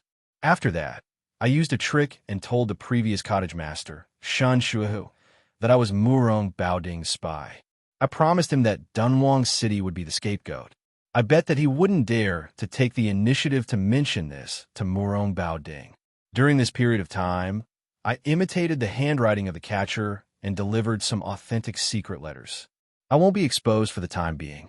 At least, when your highness leaves Jinsi province, the butterfly catchers 300 miles away will only notice. If we are lucky, your highness may not have revealed any clues to those people when you return to Bailiang." Su Fingyin mounted the horse and bent down to pull Sweet Potato up. He hugged her slender waist and rested his head on the servant's round shoulder. He frowned and said, "What if it's exposed?" She calmly said, "There's no harm in that. Just let Sweet Potato follow the vine to find the melon, and kill more than a dozen catchers in one go to catch the butterfly lady. This will throw them into confusion, and I guarantee that they won't be able to track down your highness' whereabouts. They'll only be led by the nose by this servant." Su Fingyin was silent. Even the king of Bailiang, Su Xiao, praised her for having a clever heart. Sweet Potato said softly, "Young master, Sweet Potato is a death warrior. If I don't die, what am I living for? Isn't it to help master kill people?" Su Fingyin gently bit her earlobe and ordered, "You're not allowed to say that. You're not allowed to do that." Her body trembled, and she leaned back. Su Fingyin, who could be said to be calm, asked, "All these years, you've been leaving the prince's mansion every now and then. Have you been running to Beimang's Dunhuang City?" Sweet Potato obediently and meekly acknowledged. There were many servant girls in Wutongyan, each with their own merits. They were all outstanding young women. Not to mention Spear Fairy Wang Xiu's daughter, Blue Bird. Green Ant was a small national champion on the chess scale. She only lost to her second sister, Su Weisheng. Su Fingyin had been defeated by him for many years. He was good at the quatrains and had a strong poetic style. The maidservant, who had been renamed Cucumber, had outstanding attainments in music. She was also an expert in cooking, and the pastries she made were comparable to those made by the chefs in the imperial palace. Only the northern Liang prince's mansion was wealthy enough to allow so many women to gather in one courtyard. Any one of them will be able to make the scholars of northern Liang go crazy. Sweet Potato was undoubtedly the most interesting one. Blue Bird, who was also a servant girl, had a cold temperament and was difficult to get close to. Sweet Potato was much more gentle and charming. Everyone liked her from the bottom of their hearts. She always looked at the big picture and grasped people's hearts. The harmony in the courtyard could not go unnoticed. Su Xiao said that she could go to the palace and become an invincible concubine. It was not an exaggeration. Her charm was on her face, but she was cold to the bone. Su Fingyin had been close to her since they were young. They were probably both cold people. That was why they were so close. They were like hamsters in the winter. They could only snuggle up to each other for warmth. Su Fingyin curiously asked, "According to what you said, you have another identity in Dunhuang?" Sweet Potato put her hands on her waist and nodded. "Of course there will be. Dunhuang City has many different forces entangled with each other. It's very complicated." This servant entered early. At that time, Dunhuang City was short of manpower and was in turmoil. I took advantage of the situation. I know that there are no less than 8 big mountains. Among them, there are 3 factions that have been accumulated by the people of Dunhuang for 2 generations. They are like 3 legs of a tripod. It can be said that they spared no effort in scheming against each other. Young Master also knows that the northern barbarians are learning our dynasty's battle of wits. It is a bit nonsensical, but there are some battles of bravery that are very interesting. Other than the 2 factions supported by Murong Baoding and Jinxi province, the Buke Tai, which is ranked 9th among the top 10 sects in Beimang, has its foundation in Dunhuang. It is one of the city's elders. It does not participate in the struggle and has never done anything like pulling chestnuts out of the fire. The other 2 factions are the powers formed by the entanglement of wealthy merchants. They are particularly slippery in their conduct and cannot be underestimated. Su Fengnian sighed with emotion. They really have a lot of methods, he said. Sweet Potato leaned against his chest and closed her bewitching limpid eyes. She said in a low voice, "Recently, I heard that there was a disciple of Chao Guanzi on the prairie who defeated Tuoba Chunsen's arrogance. I knew it was young Master." Su Fengnian stroked her fine black hair and said with a laugh, "You and I are like frogs meeting frogs in boiling oil. We are brothers in distress." Sweet Potato said in a sweet voice, "I am a woman." Chapter 534. Su Fengnian did not respond. Thinking about the Zhongyi camp, he was touched. He smiled and said, "I've been staying at Mount Liui these past few days. I met a descendant of the Han family and encouraged him to go to Jizhou. Sweet Potato, if you have time, send a message back to Bailiang and ask my master to play Go. He's good at this." Sweet Potato nodded. "Okay, when we get to Dunhuang, we'll do this. I guarantee that there won't be any mistakes." Su Fengnian said softly, "My master has always regarded Go as a wild fox. He disapproves of it and doesn't think highly of it. He says that although the moves of the Go pieces seem complicated, it's far from being as unpredictable as the human heart. A Go piece can take root on the chessboard mountain. After all, a black Go piece is still a black Go piece, and a white Go piece is still white Go piece. No matter how you change the colors, a person can reverse black and white. Loyalty, righteousness, kindness, and so on are not worth mentioning. In the past, I didn't think so. I just thought that my master's Go skills were not good enough. He couldn't even beat my second sister, so he found this excuse. Now that I look back, I understand my master's good intentions. In the past, under the shade of the tree in the prince's mansion, watching the small ripples or the rise and fall of the water was always like watching a play. I never personally entered the game. Perhaps it's because the old foxes hide too deeply that I can't see it clearly. But in Mount Liui, a small Zhongyi camp, there are some differences in the way the leaders do things. Sweet Potato, is this what my master meant by cutting a small hole to make a big fuss?" Sweet Potato stroked the back of Su Fengnian's interlocked fingers and said softly with a smile, "Young Master is becoming more and more sensible." Su Fengnian was about to teach his head, made a lesson, when she suddenly turned her head. She raised her sharp chin. Her fox-like face was devoid of any signs of spring. She said, "Young Master, I'm not talking about Sweet Potato. I'm talking about those people who can't see the light for years or even decades. They don't even have a proper name when they die. You have to remember their kindness." Su Fengnian nodded. "I'll remember that." The transmission of information was done in the form of human lives and blood. On the battlefield were scouts and horses. In the dark were secret agents and spies. The latter was even more silent. "Sweet Potato, this horse is not bad. Is it a famous horse from Beimang?" "It's a night jade lion. One horse is worth 50 taels of gold." "You rode from Dunhuang? What kind of status does he have to be so imposing?" "Young Master, you'll know when you arrive." "You don't want to say?"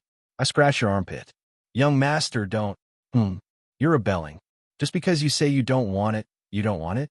Who's the young master and who's the servant girl?" Instead of finding a place to rest, they galloped through the night and arrived at a small city without walls in the wee hours of the morning. Sweet Potato, who had slept in Su Fengnian's arms, continued to curl up her head, not letting anyone see her beautiful face. He stopped at an inn to rest, paid the bill, and left in less than 2 hours. The innkeeper and the waiter, who were mesmerized by the sweet potato face and figure, looked at the departing figure, thumped their chests, and stamped their feet. This damned scholar, he picked such a delicate and beautiful flower. The innkeeper and his assistant suddenly came back to their senses.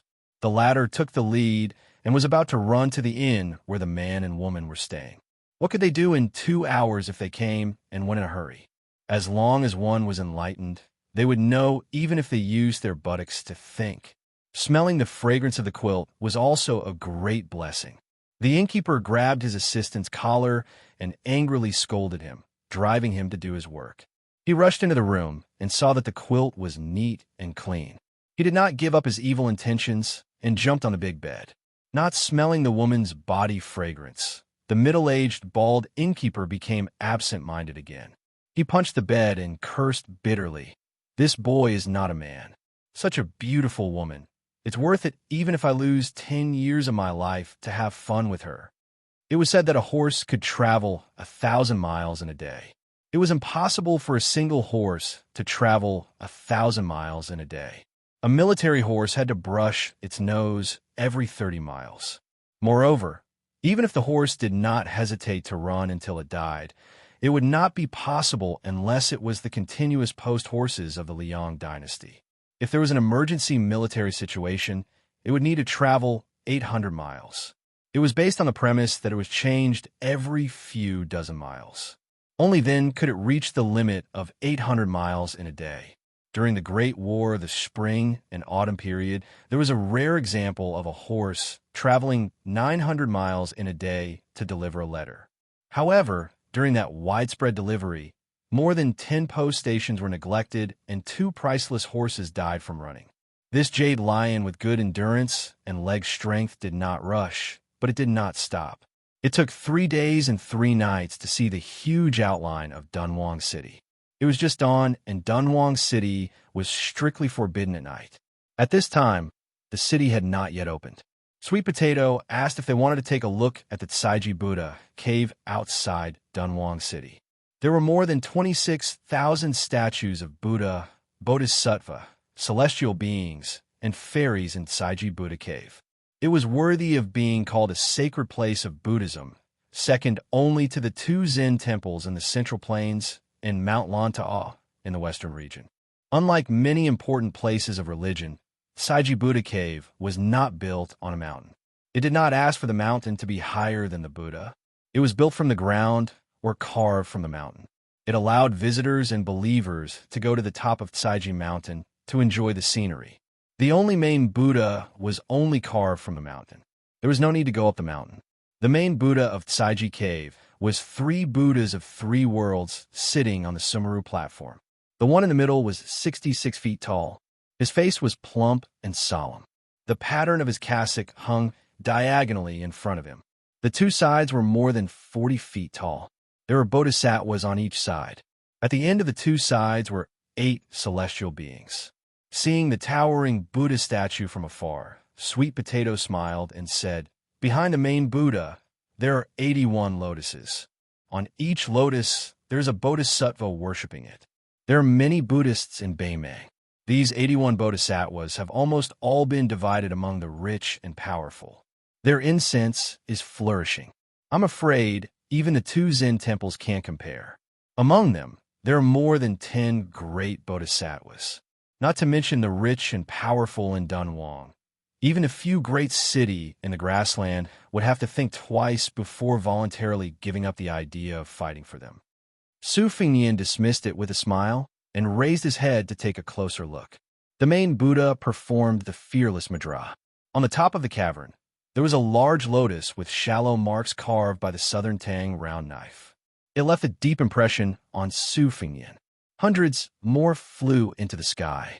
Their bodies were light and their expressions were natural. Su Fingnian lowered his head and put his palms together. Beimang and Liang were about to launch a mighty Buddha extermination if nothing unexpected happened. Su Fingnian continued to worship Buddha. Sweet Potato did not believe in Buddha, but she followed suit. After standing still for a long time, Su Fingnian did not say anything. He turned around and left. He pulled on the reins, but did not mount the horse. He said softly Zizai, zizai, zizai. There is no one, there is no me. Ask your own safety at this time. Know where you are, and you are naturally at ease. Buddha to Figata, Buddha to Fagata. There is a future, there is a future. Find out how this life came to be, come to see to Thagata. Sweet Potato smiled tenderly and said, Young master, this couplet is very appropriate for the occasion. Su Fingyin turned his head and smiled. He sighed and said, Isn't that so? Remembering something, Su Fingyin said, I met a monk this time. You won't be able to guess who he is. Sweet Potato said, The Dragon Tree Monk, the abbot of the 2 Zen temples.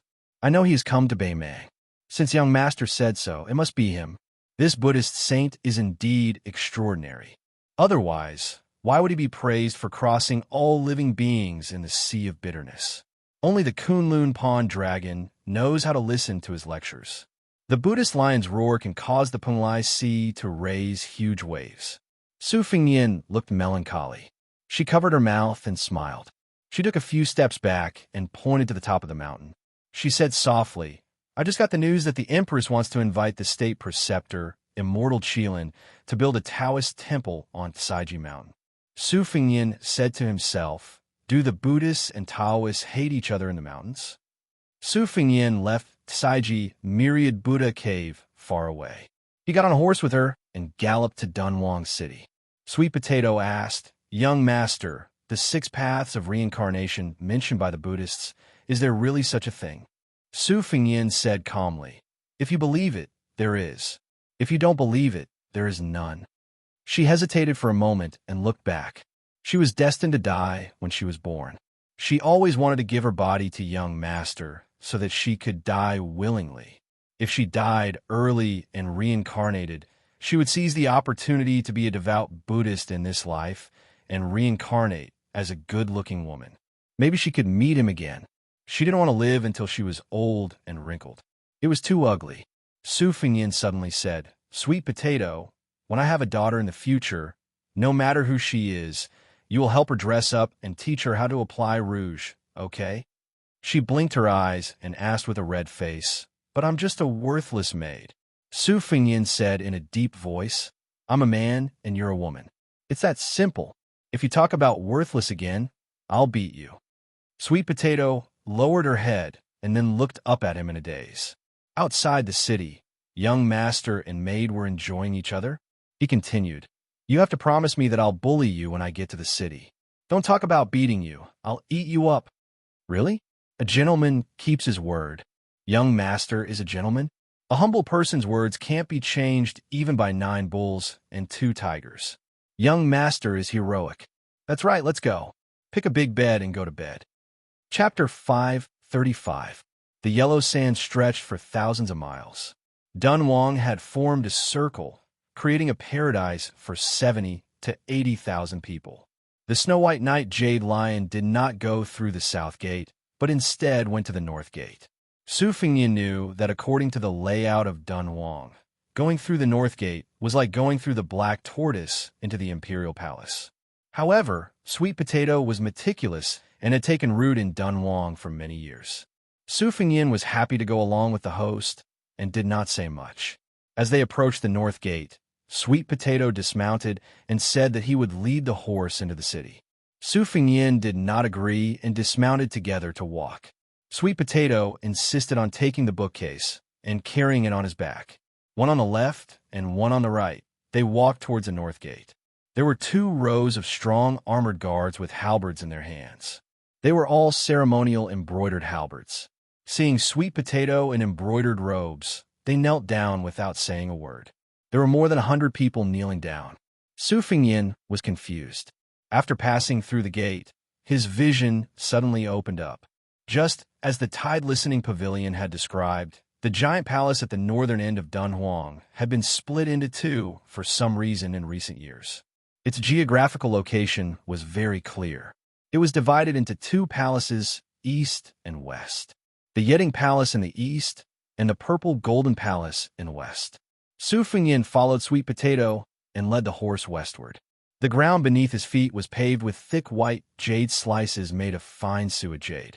In front of a heavy palace door that was slowly opening, Su Fengyin deliberately squatted down to touch it. Behind a vermilion door, the pretty palace maids in wide-sleeved red and green gowns widened their eyes when they saw this scene.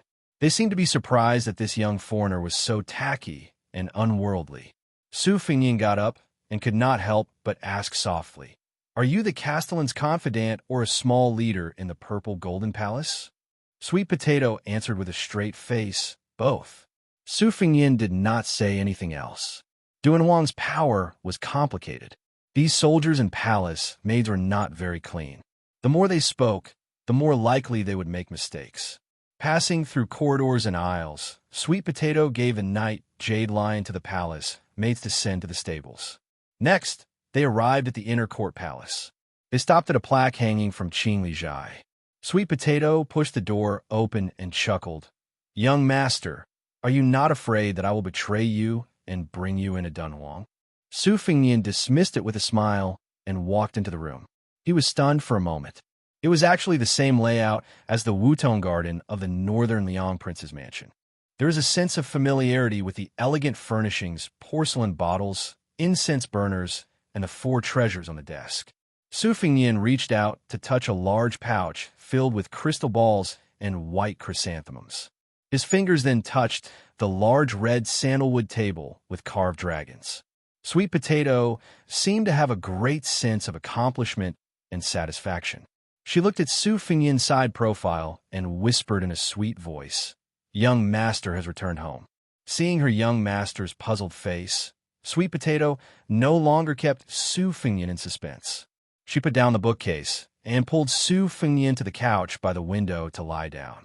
She spoke tirelessly. "The lord of the city is this servant's aunt." She sat on this position with the secret support of Bailiang Palace. This servant was originally sent to Wudong Garden with a status similar to that of a hostage. However, Wang Fei treated me like her own daughter and taught me martial arts. On the other hand, this servant was not very close to Aunt, and also had a hard life. She was originally a concubine of the Beimang Palace and was framed by Empress Murongshi. That was why she lost the battle for favor and lost the position of Empress. However, the late Yelu Emperor had a secret posthumous edict that forbade Murongshi, who was the Empress at that time, from killing Aunt. He also asked Aunt to ensure her safety for the rest of her life. Aunt's family declined, and she only brought this servant with her to become homeless. Although her life was not in danger, she had experienced many hardships. At that time, there were many rumors and slanders, which were not all nonsense. Later on, when she met the great general and Wang Fei at the border, her luck changed. In addition, when Tuobo was young, he did receive Aunt's favor.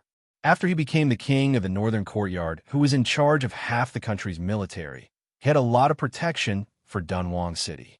There were some things that went beyond the rules in the city, and the Beimang Palace had no choice but to turn a blind eye to it.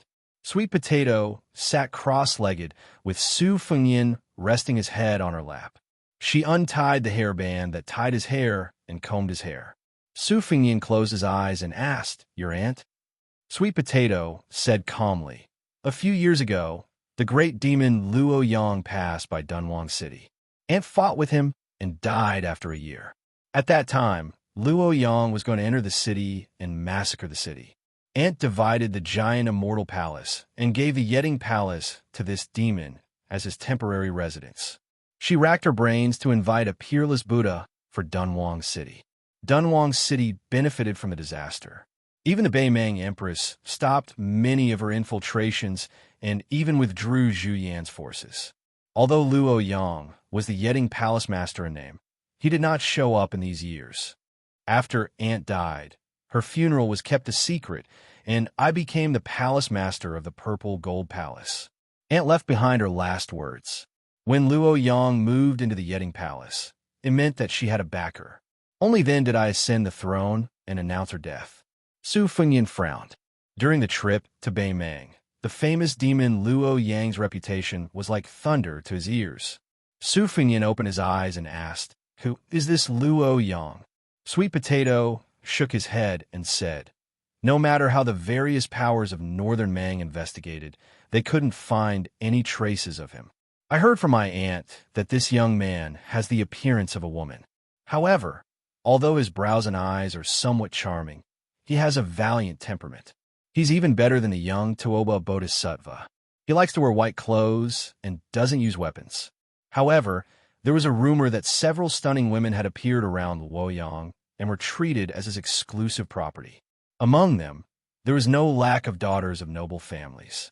At that time, Dunhuang City had also sent a young beauty whose beauty could topple a city. Luoyang's fishing habits should be true.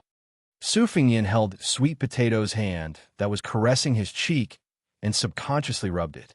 He asked, "Will this Luoyang have evil thoughts when he sees you?" Sweet Potato smiled and said, "This servant's beauty is probably not enough to enter his eyes." Su Fingyin scolded, "Bullsh asterisk T." Sweet Potato lowered her head and stared into his red phoenix eyes. Her breath smelled like orchids as she whispered, "Young master, after 3 years of traveling, I heard you tell me that only those who eat too much sweet potato will fart. You haven't even eaten a sweet potato yet." Su Fingyin's eyes suddenly widened. Sweet Potato's unruly hand touched his waist and went straight to the root of the problem. He looked into her beautiful face. Her eyes were like silk, and her eyebrows were full of lust. However, the bottom of her eyes could not hide the shyness of a young woman. Su Fingyin did not know whether to laugh or cry. "How much courage do you have to do such a thing? Playing little tricks with a womanizer like me. In the end, you are the one who is at a disadvantage." Su Fingyin was not embarrassed by his little brother's uncontrollable hostility. On the other hand, Sweet Potato, who had secretly looked at a few erotic pictures with Green Ant and the others, did not know how to end it. Being stared at by Su Fingyin, Sweet Potato blushed and did not know what to do. Su Fingyin saw that her eyes and cheeks were almost dripping with tears. He did not want to embarrass her any further. He smiled and said, "Stop fooling around. I'm going to take a bath first and then have a good sleep. I won't be taking care of the sword today. I'll have a good rest. When I wake up naturally, we can talk about other things." Sweet Potato felt as if she had been pardoned. When she bent down to put on her embroidered shoes, Su Fingyin slapped her especially plump and bouncy buttocks. He teased, "You don't know, but on this trip to Beimang, I was constantly being teased by women. I even slapped a woman's buttocks in a border town. But she wasn't as pretty as you. Her face was 10 streets away from yours. Only her breasts could be compared to yours, but her buttocks were far from yours."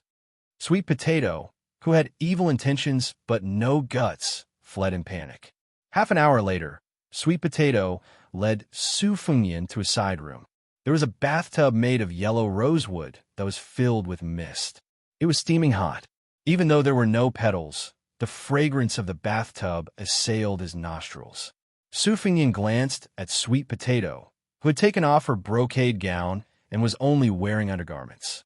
This was the gift of this first-class maidservant of Wutong Garden. Every early spring, her fragrance could even attract bees and butterflies. The scene of a woman walking with butterflies fluttering around her was too wonderful for words. The scholar officials were addicted to precious jade figurines and the like, but compared to her national beauty and heavenly fragrance, they were not even worth mentioning. Sweet Potato helped him take off his clothes. She was familiar with these chores and was the only personal maidservant in Beiliang Palace. She was only one step away from becoming a Tongfang. Thus, she was also the first person to see Su Fingyin naked. Only when she was not around would the green ants do it for her. Every time, the latter would want nothing more than to close her eyes in embarrassment. Su Fingyin looked at Sweet Potato, who seemed to be possessed by green ants. He smiled and asked, "You were different in the past. Is it because you're so close to home? What? You only know how to be shy now." Chapter 536. Su Fingyin walked into the bathtub, and Sweet Potato skillfully wiped his body. It was a long time since he felt so comfortable. Sweet Potato saw a scar on his waist that hadn't faded even after the great yellow courtyard. It was a ghastly sight, and her lips trembled. Su Fingyin, who was enjoying himself with his eyes closed, said calmly, "I was unlucky. Tuoba Chunsun brought 2 great devils to surround me. After I escaped, I was struck by Duambwa Airway's thunder spear while I was hunting." Sweet Potato remained silent. Her body was pressed against the wooden wall of the bathtub, and her head rested on Su Fengnian's shoulder. She asked softly, "It's not good to stand outside the tub. Do you want me to come in?" Su Fengnian nodded. She didn't take off her thin clothes. She half-squatted in the spacious bathtub, and her technique was delicate. Her clothes were soaked, and it didn't make much difference whether she wore them or not. At this moment, it seemed that wearing more clothes would make her even more charming. When Sweet Potato swam behind him like a plump koi and touched the large patch of fine scars on his back, Su Fengnian laughed softly. "Not long ago, I fought with the devil Shui Songwan and broke 2 of her zither strings. She had the 18 beats of the Wuxia, which made me suffer a lot. Now that I think about it, I still have lingering fears. Sure enough, when I see those rare finger Xian experts, I still have to take a detour. At first, I thought that since she jumped into the finger Xian realm, her combat power should be about the same as Duanbua Airways. I thought that she could try to fight with them, but I was wrong. In terms of the 3 sects, there seemed to be no difference between the 3 realms. However, in Jianghu, the difference of 1 realm still made a world of difference. Sweet Potato, what realm are you in?" Sweet Potato rubbed Su Fengnian's chest. Her eyes were blurred, her body trembled, and her voice trembled. "I'm both a fake Vajra and a fake finger Xian. It's enough to kill ordinary people." Su Fengnian smelled the natural fragrance of dragon saliva and ancient sandalwood. He said, "It's about time." Sweet Potato nodded and took the lead to get up and leave the bathtub. She carefully wiped her hands with a silk cloth, and then she picked up a pile of clean clothes. On top of it was a purple robe of exquisite craftsmanship. It was the purple robe of the imperial family of the Central Plains. Su Fengnian walked out of the bathtub and walked closer to take a closer look. He said in surprise, "Is this the python robe of the Southern Tang Imperial Weaving Bureau? How did it came to Dunhuang City?" Sweet Potato smiled and said, "When the scholars of the Central Plains fled to the north, one of the leaders of the Weaving Bureau secretly hid this python robe and sold it for profit to an influential official in Dunhuang. The latter gave it to my aunt as a gift. In fact, there were 2 robes. The robe in my hand was originally intended to be given to a prince by the king of Southern Tang, so it fits you perfectly. The other robe is a yellow robe that is relatively small and delicate. It's more suitable for me to wear, but it's too tight for you to wear. Try it on." Su Fengnian didn't refuse either. In northern Mang, forget about wearing a fallen nation's python robe. Even if you were to wear the Zhao family son of Heaven's dragon robe in private, no one would be so bored as to impeach him. Under Sweet Potato's service, he put on the purple robe of the imperial family of the Southern Tang and put on the purple gold crown. There were 2 brocade ribbons on both sides of the crown that hung down to his arms.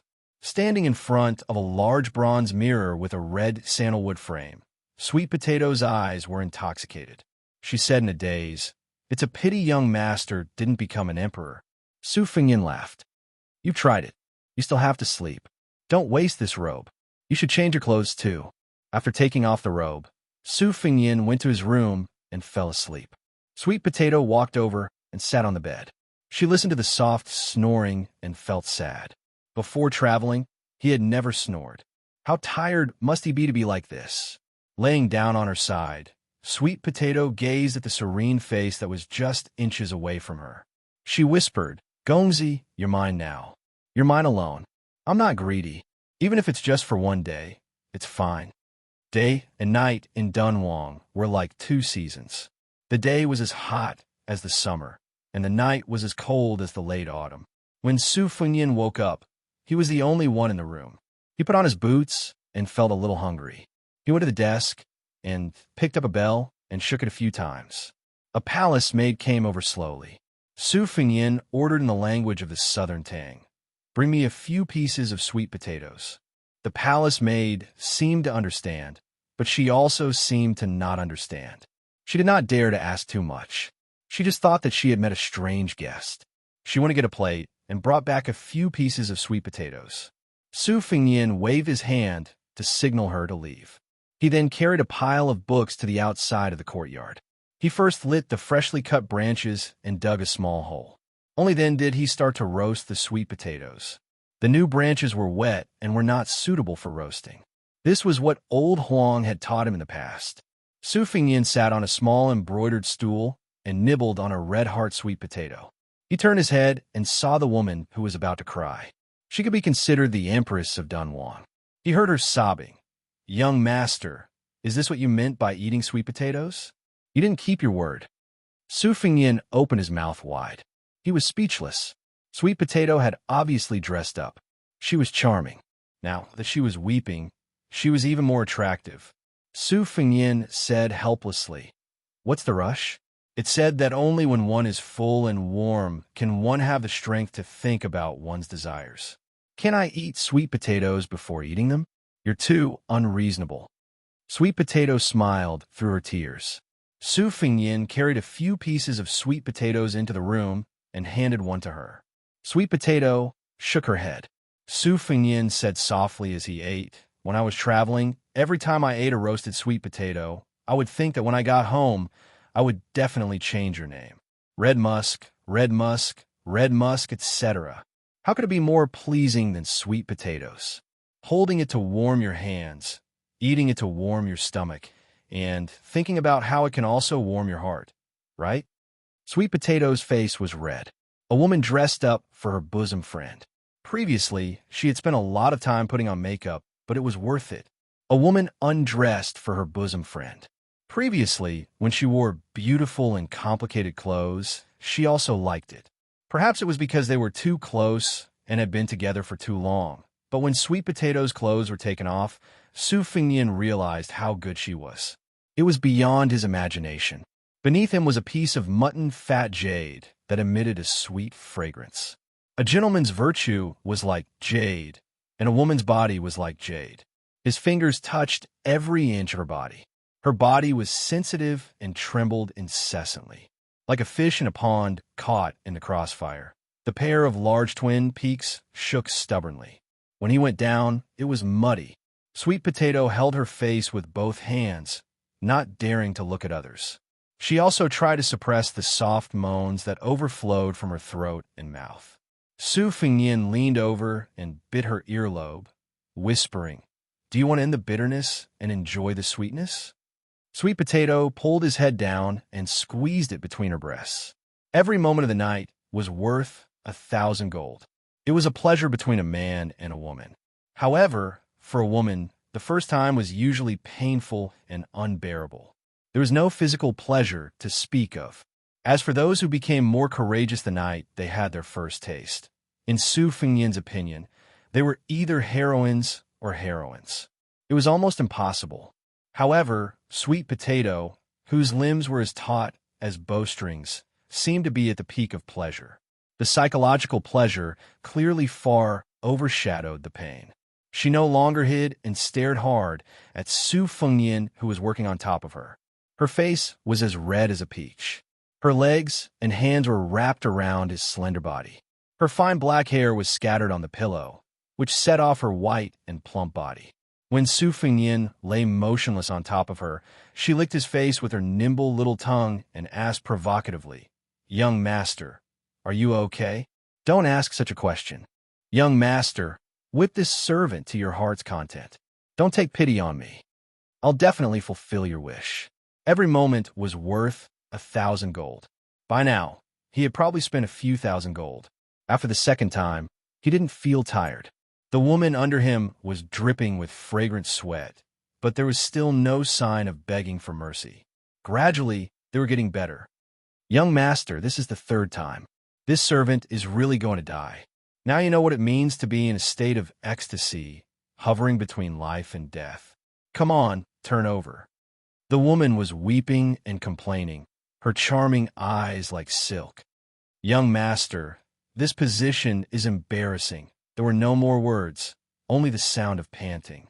Su Fengyin was like an old ox diligently plowing the fields. Finally, he couldn't take it anymore and made a gesture of turning over and dismounting. The two sides looked at each other. Su Fengyin saw the messy finger marks on her chest. He held a plump bamboo shoot that was upside down in front of her chest, and asked somewhat guiltily, "Does it hurt?" Sweet Potato asked in return, "Is young master tired?" Su Fingyin didn't puff himself up at his own cost. His 5 fingers slightly tightened, and he exhaled a long breath. "Do you really think I'm invincible?" Sweet Potato murmured. Her head tilted back slightly, and she stuck a finger in her mouth. Su Fingyin laughed and scolded. "You finally know what a disaster is." She suddenly sat up and put on her clothes. She said, "Young master, wait a moment." Su Fingyin didn't know what was going on. He could only turn around and lie down on his side. He watched as she opened a secret room, walked in, and came out a moment later. Su Fingyin was dumbfounded. She put on a golden dragon robe. Under the golden robe was a scene of emptiness. Sweet Potato didn't walk to the big bed. Instead, she walked to the small couch by the window. She put her hands on the couch and bent over to turn her head. Then, she lifted her robe with one hand and smiled charmingly at young master.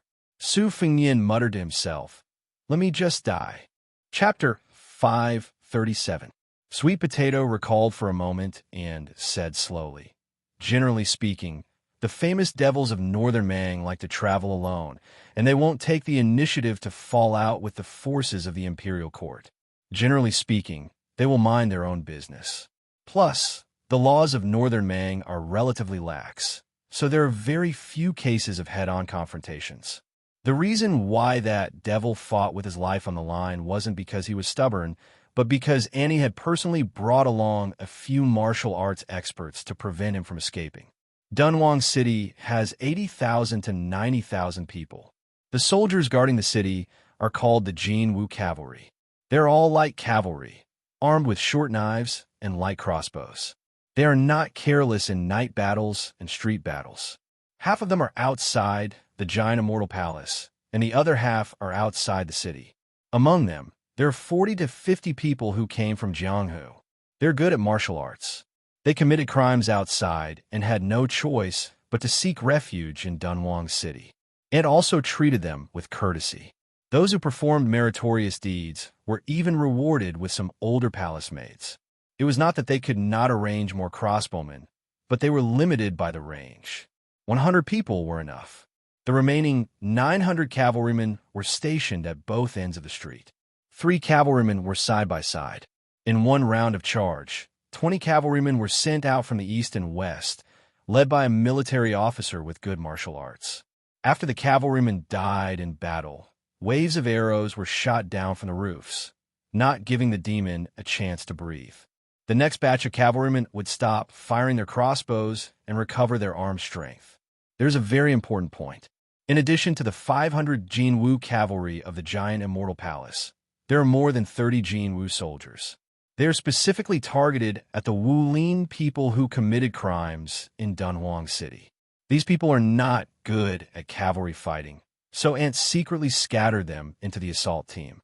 Each time, there are 2 or 3 people waiting for an opportunity to assassinate. There's also a group of them on the roofs. They are allowed to retreat. In this way, in the 6th cavalry charge, the demon died of exhaustion and was trampled into a pile of mud by the horse's hooves.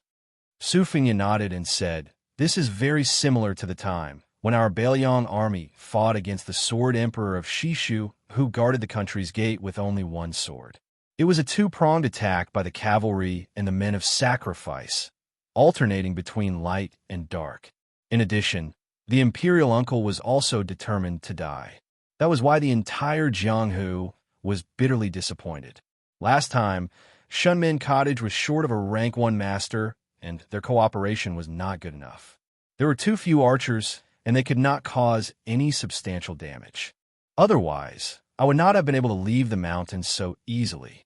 I'm very curious as to how the 9 swords of the Wu family defeated the Baimang's 10,000 cavalry 200 years ago. Are there any secret records in Dunhuang?" Sweet Potato smiled and said, "Auntie is a martial arts fanatic. Aside from her collection of weapons, she also has a few obscure secret manuals. She also likes to comment on the martial artists of the world. She writes them all down on paper, but I'm not really interested in them. I'll bring them out for you later." Su Fingyin joked, "Don't worry, I won't be leaving Dunhuang for a while. I want to see how a city operates, so there's no need to hide this matter. Sweet Potato hugged Su Fengyan's arm. That lump of weight was really shocking. She smiled and said, I wouldn't dare to fool you. Su Fengyan sighed and said, this place is really like the Imperial Palace. I wonder what the biggest palace in the world looks like. If I had known, I would have asked Chao Zhangqing, who had entered the royal capital on his 4th attempt. Sweet Potato smiled and said, there are palace maids and eunuchs here, but there aren't many, only a few hundred. It can't be compared to the Imperial Palace of Great Peace City. Great Peace City has a human cat Han Diaosi who fought to the death with Chao Changqing 3 times. He's really a weirdo among eunuchs. In my giant immortal palace, the eunuchs are all useless, but the palace maids are all good-looking. Auntie used to be sisters with a secret concubine sect leader from the 4th of the 5 big sects, Princess Tomb.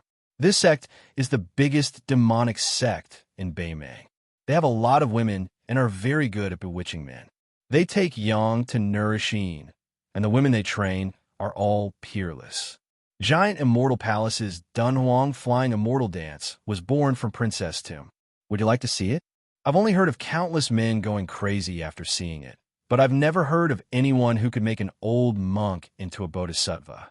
That's why there's a saying about the dance of longevity. It means that whoever can be as unmoving as a mountain can be considered to have achieved longevity. Unfortunately, compared to Princess Tomb's dance of longevity, the Dunhuang Flying Immortal Dance only has 30 to 40% of its essence. Su Fengyan said straightforwardly, it'll be a waste if I don't see it. Even if there's no way to achieve longevity, it'll be good for the eyes.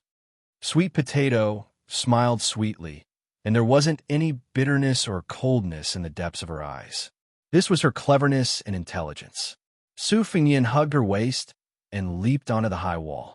They skimmed all the way until they chose the roof of a majestic palace on the central axis of Dunhuang City and lay down. Beside them was the corner of the eaves.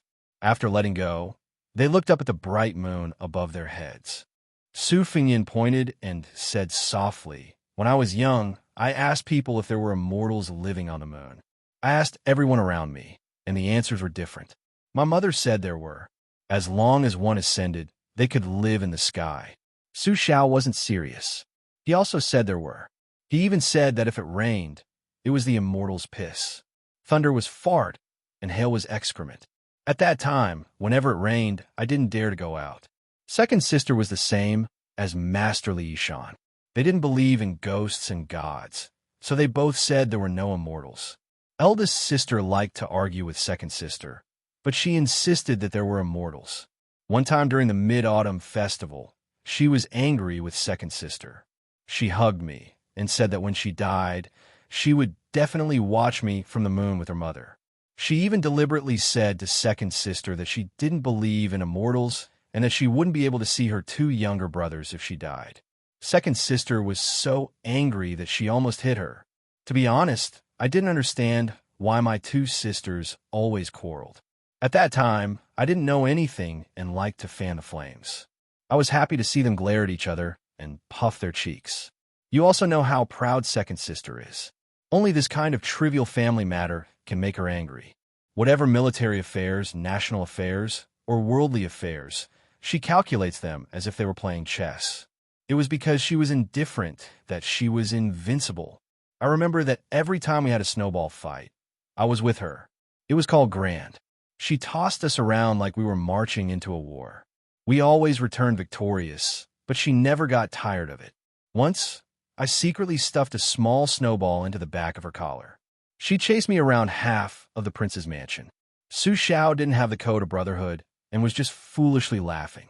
After second sister tidied me up, I chased after Su Xiao and killed half of the prince's mansion to vent my anger. Now that I think about it, how many fathers in the world are as sullen as Su Xiao? None, right? With such a disappointing son like me, it's already good enough that he didn't die from anger. After I turned 20, I didn't want to pursue any imperial ambitions. I only wanted to do 2 things well, to practice martial arts and to avenge my mother with my own hands, to command an army and give Su Xiao a lighter burden in his later years. Sweet Potato held Su Fingyan's slightly cold hand and didn't say anything to comfort him. Su Fingyan shook his head and laughed. It's good that he really ascended. I'm willing to believe in the one who rides the bull. Sweet Potato laughed softly. I heard that Hong Xixiang is the reincarnation of Ancestor Lu. Then, young master, you're the most powerful person in the world. You've beaten up Ancestor Lu's immortals, and often at that. Su Fingyan smiled. Sweet Potato turned sideways, one hand supporting her cheek and 2 fingers of her other hand stroking her young master's eyelashes. She said softly, "Young master, your eyelashes are really long. I used to dream of touching them." Su Fingyan didn't stop her little action. He said, "Sweet Potato, when I leave Dunhuang, you also go back to Bailiang. Don't be a death warrior pawn. Be my concubine in the future." Su Xiao will also agree. He's good at one thing, and that's that he doesn't ask about anyone's background. Even Lu Chengyan, the woman from the Green Party, can do it. Can't you? Sweet Potato shook her head. This might be the first time in her life that she didn't agree. Su Fingyan turned around and frowned. Sweet Potato, who seemed weak but was unusually stubborn in her bones, blinked her eyes. How can a concubine like a marionette kill people? Su Fingyan said unhappily. You like killing people? She nodded without hesitation. Su Fingyan stared. Sweet Potato hid in his arms and whispered, "Young master, do you like to be a prince of Bailiang, just for show?" Su Fingyan sighed and said, "Putting yourself in my shoes, I understand the reason. But can't you let me be unreasonable?" Sweet Potato curled up in his arms like a kitten. It's Sweet Potato who is unreasonable. I should listen to everything Master says. Su Fingyan didn't say anything. Suddenly, his eyes lit up. He narrowed his eyes, which would make any woman envious. He patted Sweet Potato's round buttocks and ordered, "Sit on me." After Sweet Potato sat on him, she looked confused and shy. She whispered, "Young master, do you want to do it here?" Su Fingyan said fiercely, "What do you think? You know, Annie said that I'm 70 to 80% similar to the Beimeng Empress when she was young."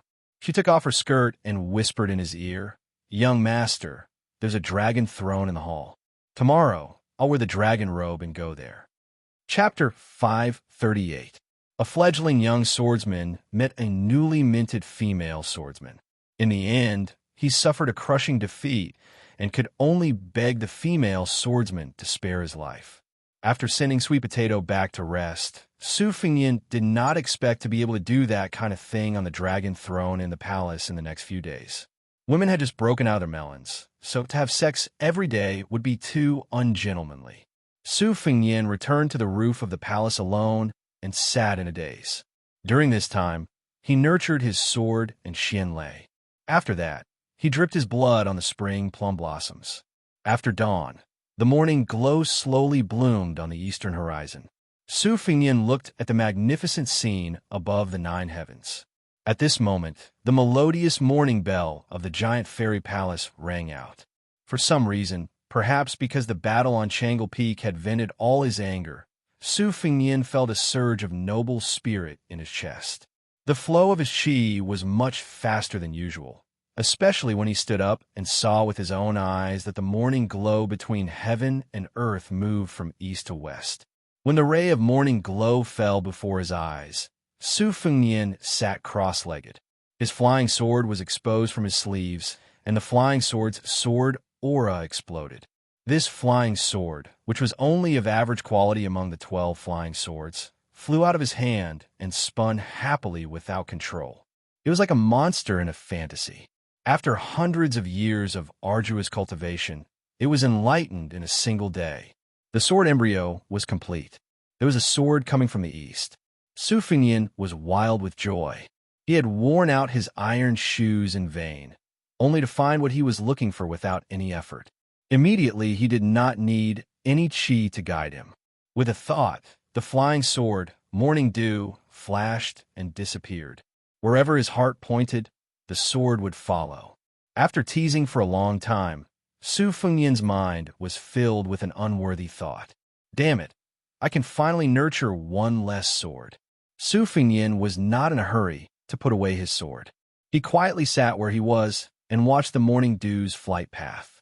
His eyes gradually revealed an expression of shock. He tightly pursed his lips and gnashed his teeth. What a dong tai! The wonder of the flying sword does not lie in the flying sword itself. It does not even nurture the sword. It lies in the hidden sword technique. Su Fengyin self-deprecatingly said, "If I had said it earlier, given my personality, I would have definitely racked my brain to find a shortcut. It's better not to say it." Su Fengyin raised his smiling face. His 5 fingers flipped, and the flying sword circled around him. He looked like a delicate and naive girl who had just experienced her first awakening of love. The more Su Fengyin watched, the more he wanted to laugh. This was probably the joy of practicing martial arts. On the path of martial arts, the heavens would not let down those who worked hard. If there were some more opportunities, there would be all kinds of glimmers of hope. There would be a pleasant surprise of jumping out of the well. Su Fengyin put the morning dew back into his sword pouch and jumped off the roof. He walked through the purple gold palace and returned to Xianxia. Using the only memory he had before he started practicing blade martial arts, he clearly recognized the layout of the palace courtyard from above. He would not get lost. Perhaps because of Sweet Potato's words, some of the palace maids and eunuchs who had woken up early to work were very respectful. Although they did not kneel, they still stood with their heads lowered, not daring to take a second look. Seeing her leaning against the courtyard door waiting for his return, Su Fengyin was somewhat absent-minded. Sweet Potato said softly, "Young master, I have already prepared a bowl of plain porridge and a few side dishes according to your taste." Su Fengyin tapped her forehead. "Don't you know some ways to maintain your health? Don't you know how to slack off?" Sweet Potato smiled. "That is the life of the young ladies. I can't envy them, and I don't like it either. Being exposed to the wind will make you cold. Being exposed to the sun will make you heat stroke. Crying after reading a few lines of palace-made poetry is not the temperament of our Baoyang women." Su Fengyin finished his breakfast. In today's world, the rich usually ate 3 meals, while the poor ate 2. As for those who were qualified to raise palace maids and eunuchs, they were no longer wealthy in the ordinary sense. In this way, Sweet Potato, who could wear a dragon robe and play the role of an empress, was indeed much more wealthy than the young ladies. She single-handedly controlled the life and death of 70 to 80,000 people in Dunhuang City. In the end, when it came to Su Fengyin, she was still a maidservant. Su Fengyin really couldn't find anything to be discontent about. He came to the study room that was like being in the Baoyang Palace in Wutangen. The large red sandalwood table was filled with secret files that Sweet Potato had brought over in her aunt's handwritten handwriting. Su Fengyin saw a brass scroll painting. He glanced at Sweet Potato, who was standing beside him and grinding with her sleeves rolled up. He saw the corners of her mouth curl up. He opened it to take a look. As expected, it was a portrait that was obviously drawn by a court painter. She wore a bright phoenix crown and had the posture of a mother model. Su Fengyin went back and forth between the painting and Sweet Potato several times. He clicked his tongue and said, "It's really similar. The shape is 70 and a half, and the spirit is 60. Seeing Sweet Potato's burning gaze, Su Fengyin expressionlessly waved his hand and said, "Rest for 2 days." She tilted her head and smiled. Su Fengyin slapped her buttocks and said with a smile, "Virtue, outside of Wutangen, you are unbearably wild. Wait until this young master restores his strength. Next time, I will definitely make you beg for mercy." Su Fengyin didn't touch the secret manuals that martial artists yearn for even in their dreams. His tide-listening pavilion didn't have enough of them. Those martial artists whose innate talents weren't lacking were like housewives who couldn't cook without rice. They didn't have a great teacher to guide them, nor did they have a master to guide them through the door, nor did they have a secret manual to help them enter the room. It was indeed difficult for them to move forward. Their heroic spirit was lacking, and it was difficult for them to make a name for themselves. However, these 2 things weren't rare for the children of influential families. On one hand, they didn't have enough willpower, and they couldn't bear the suffering of sailing against the current. On the other hand, a large part of it was because there were too many paths leading to higher realms, to the point where they didn't know where to start. Or perhaps they went astray. If they learned all kinds of martial arts and read all the secret manuals, it would instead be difficult for them to become a grandmaster. As for Su Fengnian, who was close to Wang Xianji, he knew that he shouldn't bite off more than he could chew. As a result, he had always picked secret manuals that were beneficial to his blade technique. Now that he had Wang Xianji's blade technique manual, he was even more undistracted. Su Fengnian was working so hard because he truly felt that if he didn't put his life on the line to practice martial arts, he wouldn't be able to face the fellow who had been sloppy and thieving with him and was still carrying a wooden sword. The next time they met, once his identity was discovered, wouldn't he be chopped to death by Wen Hua's wooden sword? Chapter 539. Putting down the scroll, Meng Qi flipped through Aunt Sweet Potato's handwriting. It was obvious that the handwriting was the same as the heart of a raccoon's hair and the tip of an autumn rabbit's hair. It was said that words were born from the heart, but it was not very accurate. After all, there were countless people who could write well. However, if one were to add in the type of brush used, especially those who only use one type of brush, one could roughly guess it. This woman was indeed a fierce person who competed with the current Northern Ming Empress for the favor of the Empress. Although the strokes were strict and dignified in small, regular script, and were extremely particular about the rules and style, in terms of individual words, each stroke was as if it was carved into wood. Su Fengnian somewhat understood how she managed to teach a woman like Sweet Potato. Meng Qi slowly browsed through the handwriting. Most of the handwriting was about the famous deeds of the previous generation of Beimeng, Jianghu. Just reading the handwriting was enough to make Su Fengnian applaud. Sweet Potato considerately carried a pot of green ant wine shipped from Beiliang. Su Fengnian finally saw the Battle of the Nine Swords in the Wu family sword tomb. Sweet Potato and also heard about it from hearsay. However, compared to ordinary people's exaggerated stories, the words of this second king of Dunhuang City were much more credible. She herself was a top martial arts master. The few hundred words she wrote shocked Su Fengnian. After reading it a few times, Su Fengnian was still not satisfied. He sighed and said, "So that's how it is." The two generations of the Wu family sword tomb 200 years ago were known as the most amazing period of the sword tomb. There were 9 sword masters. 1 was at the Celestial State, 2 were at the Xian Finger State, 1 was at the Vajra State, and the remaining 5 were at the master level. It was conceivable that if the Wu family was given another generation, even if 1 or 2 of them died of old age, they would still be able to achieve the unprecedented achievement of 5 first grades in one martial art. Su Fengnian only heard about the 9 swords of the Wu family going to Beimeng from a guard servant. At that time, there was a swordsman in Beimeng who claimed that there was no swordsman in the Central Plains. However, Su Fengnian did not take this statement seriously. Although the Wu family had always been arrogant and looked down on all the swordsmen in the world, no matter how impulsive they would not go all out to Beimeng.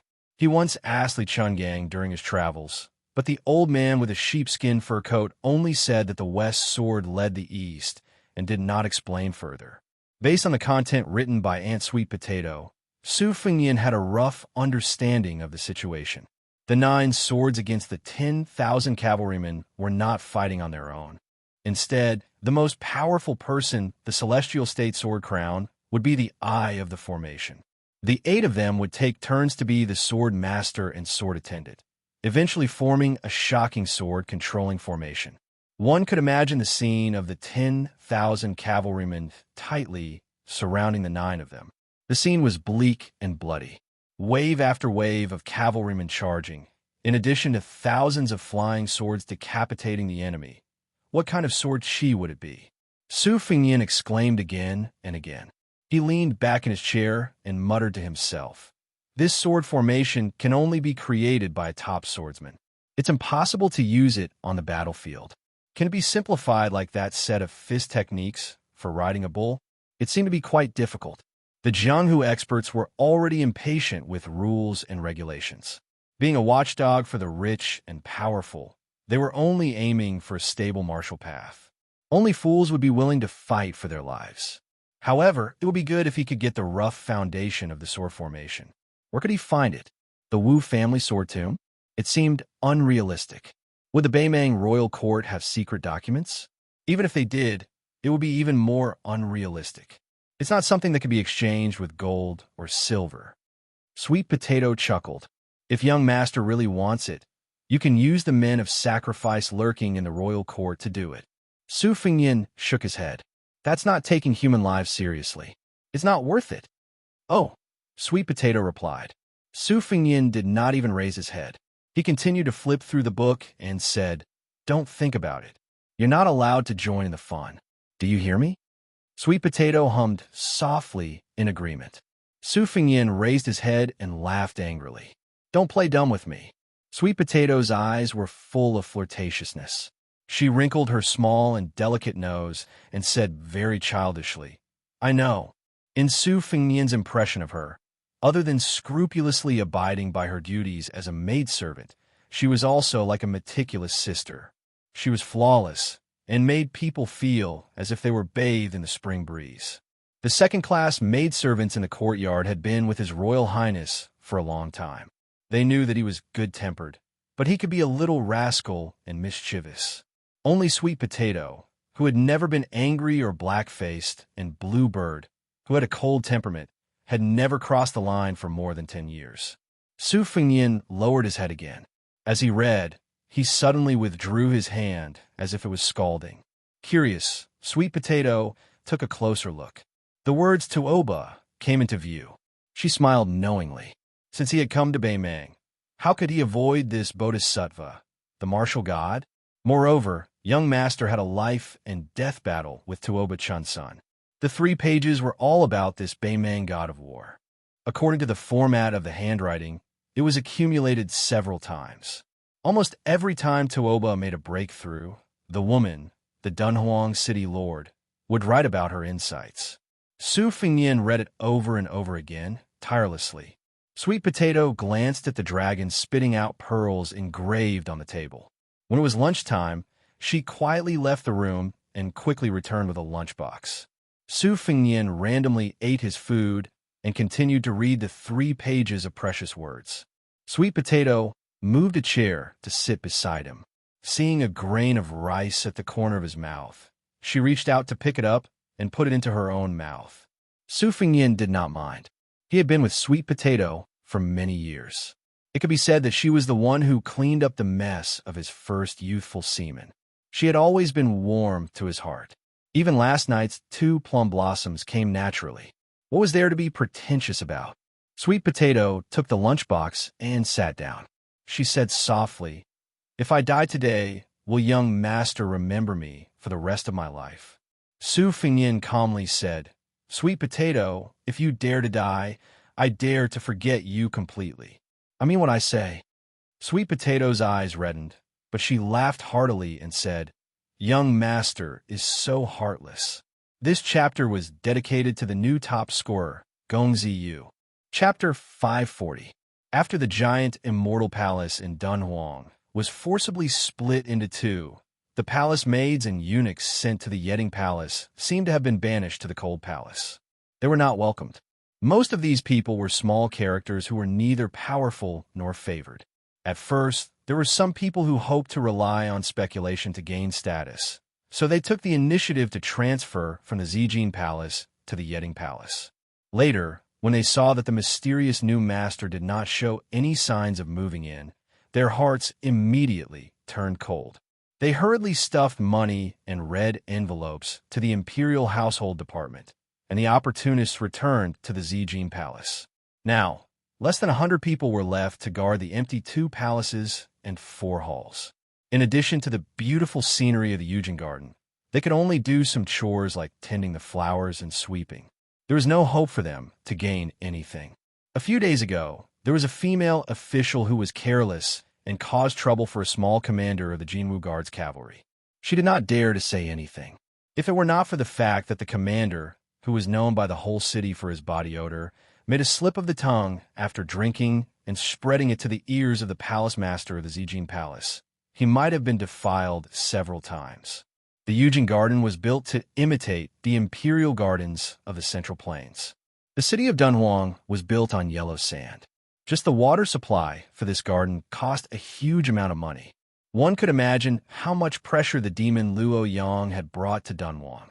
However, for the young eunuch, whether it was the new palace master of the Zijin Palace or the chief demon of the Beimang Palace, who had never shown his face in the Yeding Palace, they were both terrifying and unreachable figures. He hoped that he would never see them again in his life. The child's surname was Tong. He was 12 or 13 years old and looked delicate and thin. When he entered the palace last winter, he took an old eunuch as his master and changed his name to Dong Shou. His family was extremely poor. His parents were sick, and his sisters were about to starve to death. Poor children took charge of the household early, but they had no land and no skills. Even if they became beggars, how much food could they get back home? At that time, the child, who was only 9 years old, gritted his teeth and followed the method he had heard by accident. He was bleeding and fainted in the snow outside the northern gate of Xidagarba's original wish. He was seen by the old eunuch who went out of the palace to buy ingredients. He went back to the Ministry of Internal Affairs to plead for him. After much persuasion, the old eunuch used all the favors that he had carefully accumulated in his life to bring this poor child into the palace to be a young eunuch. Unexpectedly, the eunuch was not clean and only recovered after lying in bed for 3 months. He was then taken to the torture room to be cleansed again. The child almost did not make it through that winter. Fortunately, the old eunuch had some spare money and spent it on the child's upbringing. However, the old eunuch had no power, no influence, and no cliques. Dong Shou was originally doing odd jobs in the Purple Gold Palace's Imperial View Garden, so he naturally could not go to the Purple Gold Palace to earn money. Fortunately, the expenses in the palace were not high, and he could still send some of his salary out of the palace to his family. During this period of time, some of his salary would naturally be deducted by the eunuchs who had changed hands. The young eunuch Dong Shou was also content and did not have any complaints. He heard that his family had sold a younger sister, but his salary would be enough to support the entire family. Dong Shou only felt a little guilty. He thought that when he was successful in the future, he would endure 5 or 6 years to become a small leader and then save money to redeem his sister. The older young eunuchs in the Yeding Palace liked to tease him.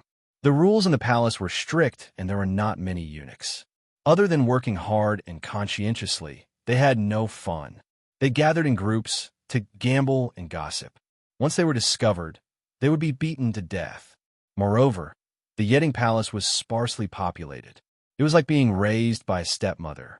It was especially lifeless. The young eunuchs, who were naughty and mischievous, would play with the helpless Dong Shou from time to time. They did not dare to do it openly. Usually, like today, they would call him to the shadows of the Yujin garden, take off his pants, and step on him. 5 or 6 young eunuchs laughed and left. Dong Shou silently put on his pants and patted the dust away. He leaned against the rockery and gasped in pain. The rockery behind him was called Dui Chun Mountain. His master said that it was made of stones found from the spring deity lake in the Dongyue dynasty. There were precious trees planted on the mountain that were evergreen all year round, so it was called Dui Chun Mountain. The stone path under his feet was inlaid with various colored cobblestones to form the 3 characters of Fu, Lu, and Shou. He only knew these 3 characters now. He estimated that he would be like this for the rest of his life. At most, he would add the character Dong in his name. He originally wanted to ask his master how to write the character Tong in his surname. The old eunuch coldly said that since he had entered the palace, he should not remember these useless things. After that, Dong Shou gave up and began to completely regard himself as a member of the palace. Dong Shou walked a few steps and could not bear the pain. He bent down to rest for a while.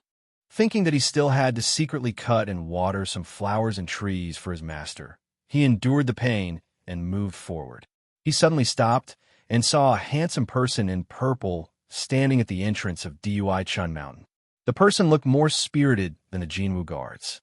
As for the robe, it was unimaginably beautiful and noble. Dong Shou hurriedly knelt down to pay his respects. Su Fingyin looked at this young eunuch. This was the second time he had met this young eunuch. The first time, he was sitting on a tree and enjoying the scenery. He saw the youth sneaking around the garden and going to the top of Dui Chun Mountain. He looked out of the palace and secretly cried. Su Fengyin flatly said, "Don't kneel. I am not a member of the palace." The young eunuch was stunned for a moment. His face turned pale. He hurriedly got up and grabbed the man's sleeve. He nervously said, "Hurry up and leave. If you are caught, you will be beheaded."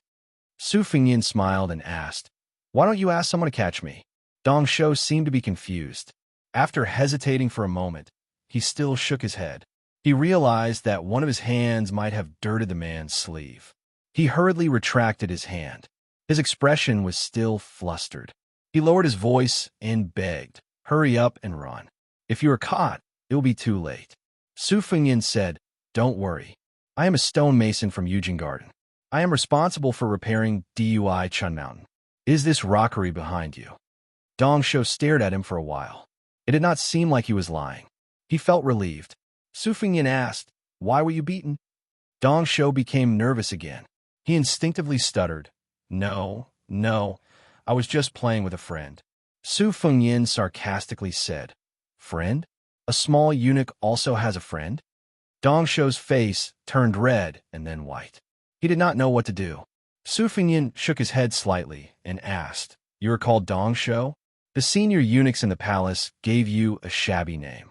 But I guess your master is also a good-for-nothing." Dong Shou was angry for the first time. He still stuttered, You are not allowed to talk about my master like that." Su Fengyin squinted and said, "I already said it. What can you do? Hit me? I am a stonemason invited to work in the palace. Can you afford to offend me? Do you believe that your master will be kicked out of the palace and starve to death together? When the time comes, don't be called Dong Shou. Just call him Xianxia." Dong Shou suddenly cried and knelt down. He no longer stuttered. He kowtowed and said, "Dong Shou is not sensible. I offended the stonemason. You can hit me, but don't implicate my master." The small eunuch quickly kowtowed on the cobblestone floor. It happened to be the word Shou. Su Fengyin saw Sweet Potato coming over from the corner of his eye. He waved his hand to signal her not to come closer. He said slowly, "Get up. I'm here to work. I won't lower myself to your level." The small eunuch still did not dare to get up. He continued to kowtow. "Stonemason is magnanimous. It is good that you beat me to vent your anger. I will only dare to get up when I have vented enough." Su Fengyin said angrily, "Get up." Not to mention the small eunuch, even Sweet Potato, who was in the distance, was shocked. Dong Shou stood up timidly. He did not dare to wipe the blood off.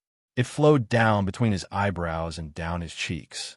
Su Fengyin reached out to wipe it with his sleeve. The small eunuch stepped back. Seeing him frown, he did not dare to hide anymore.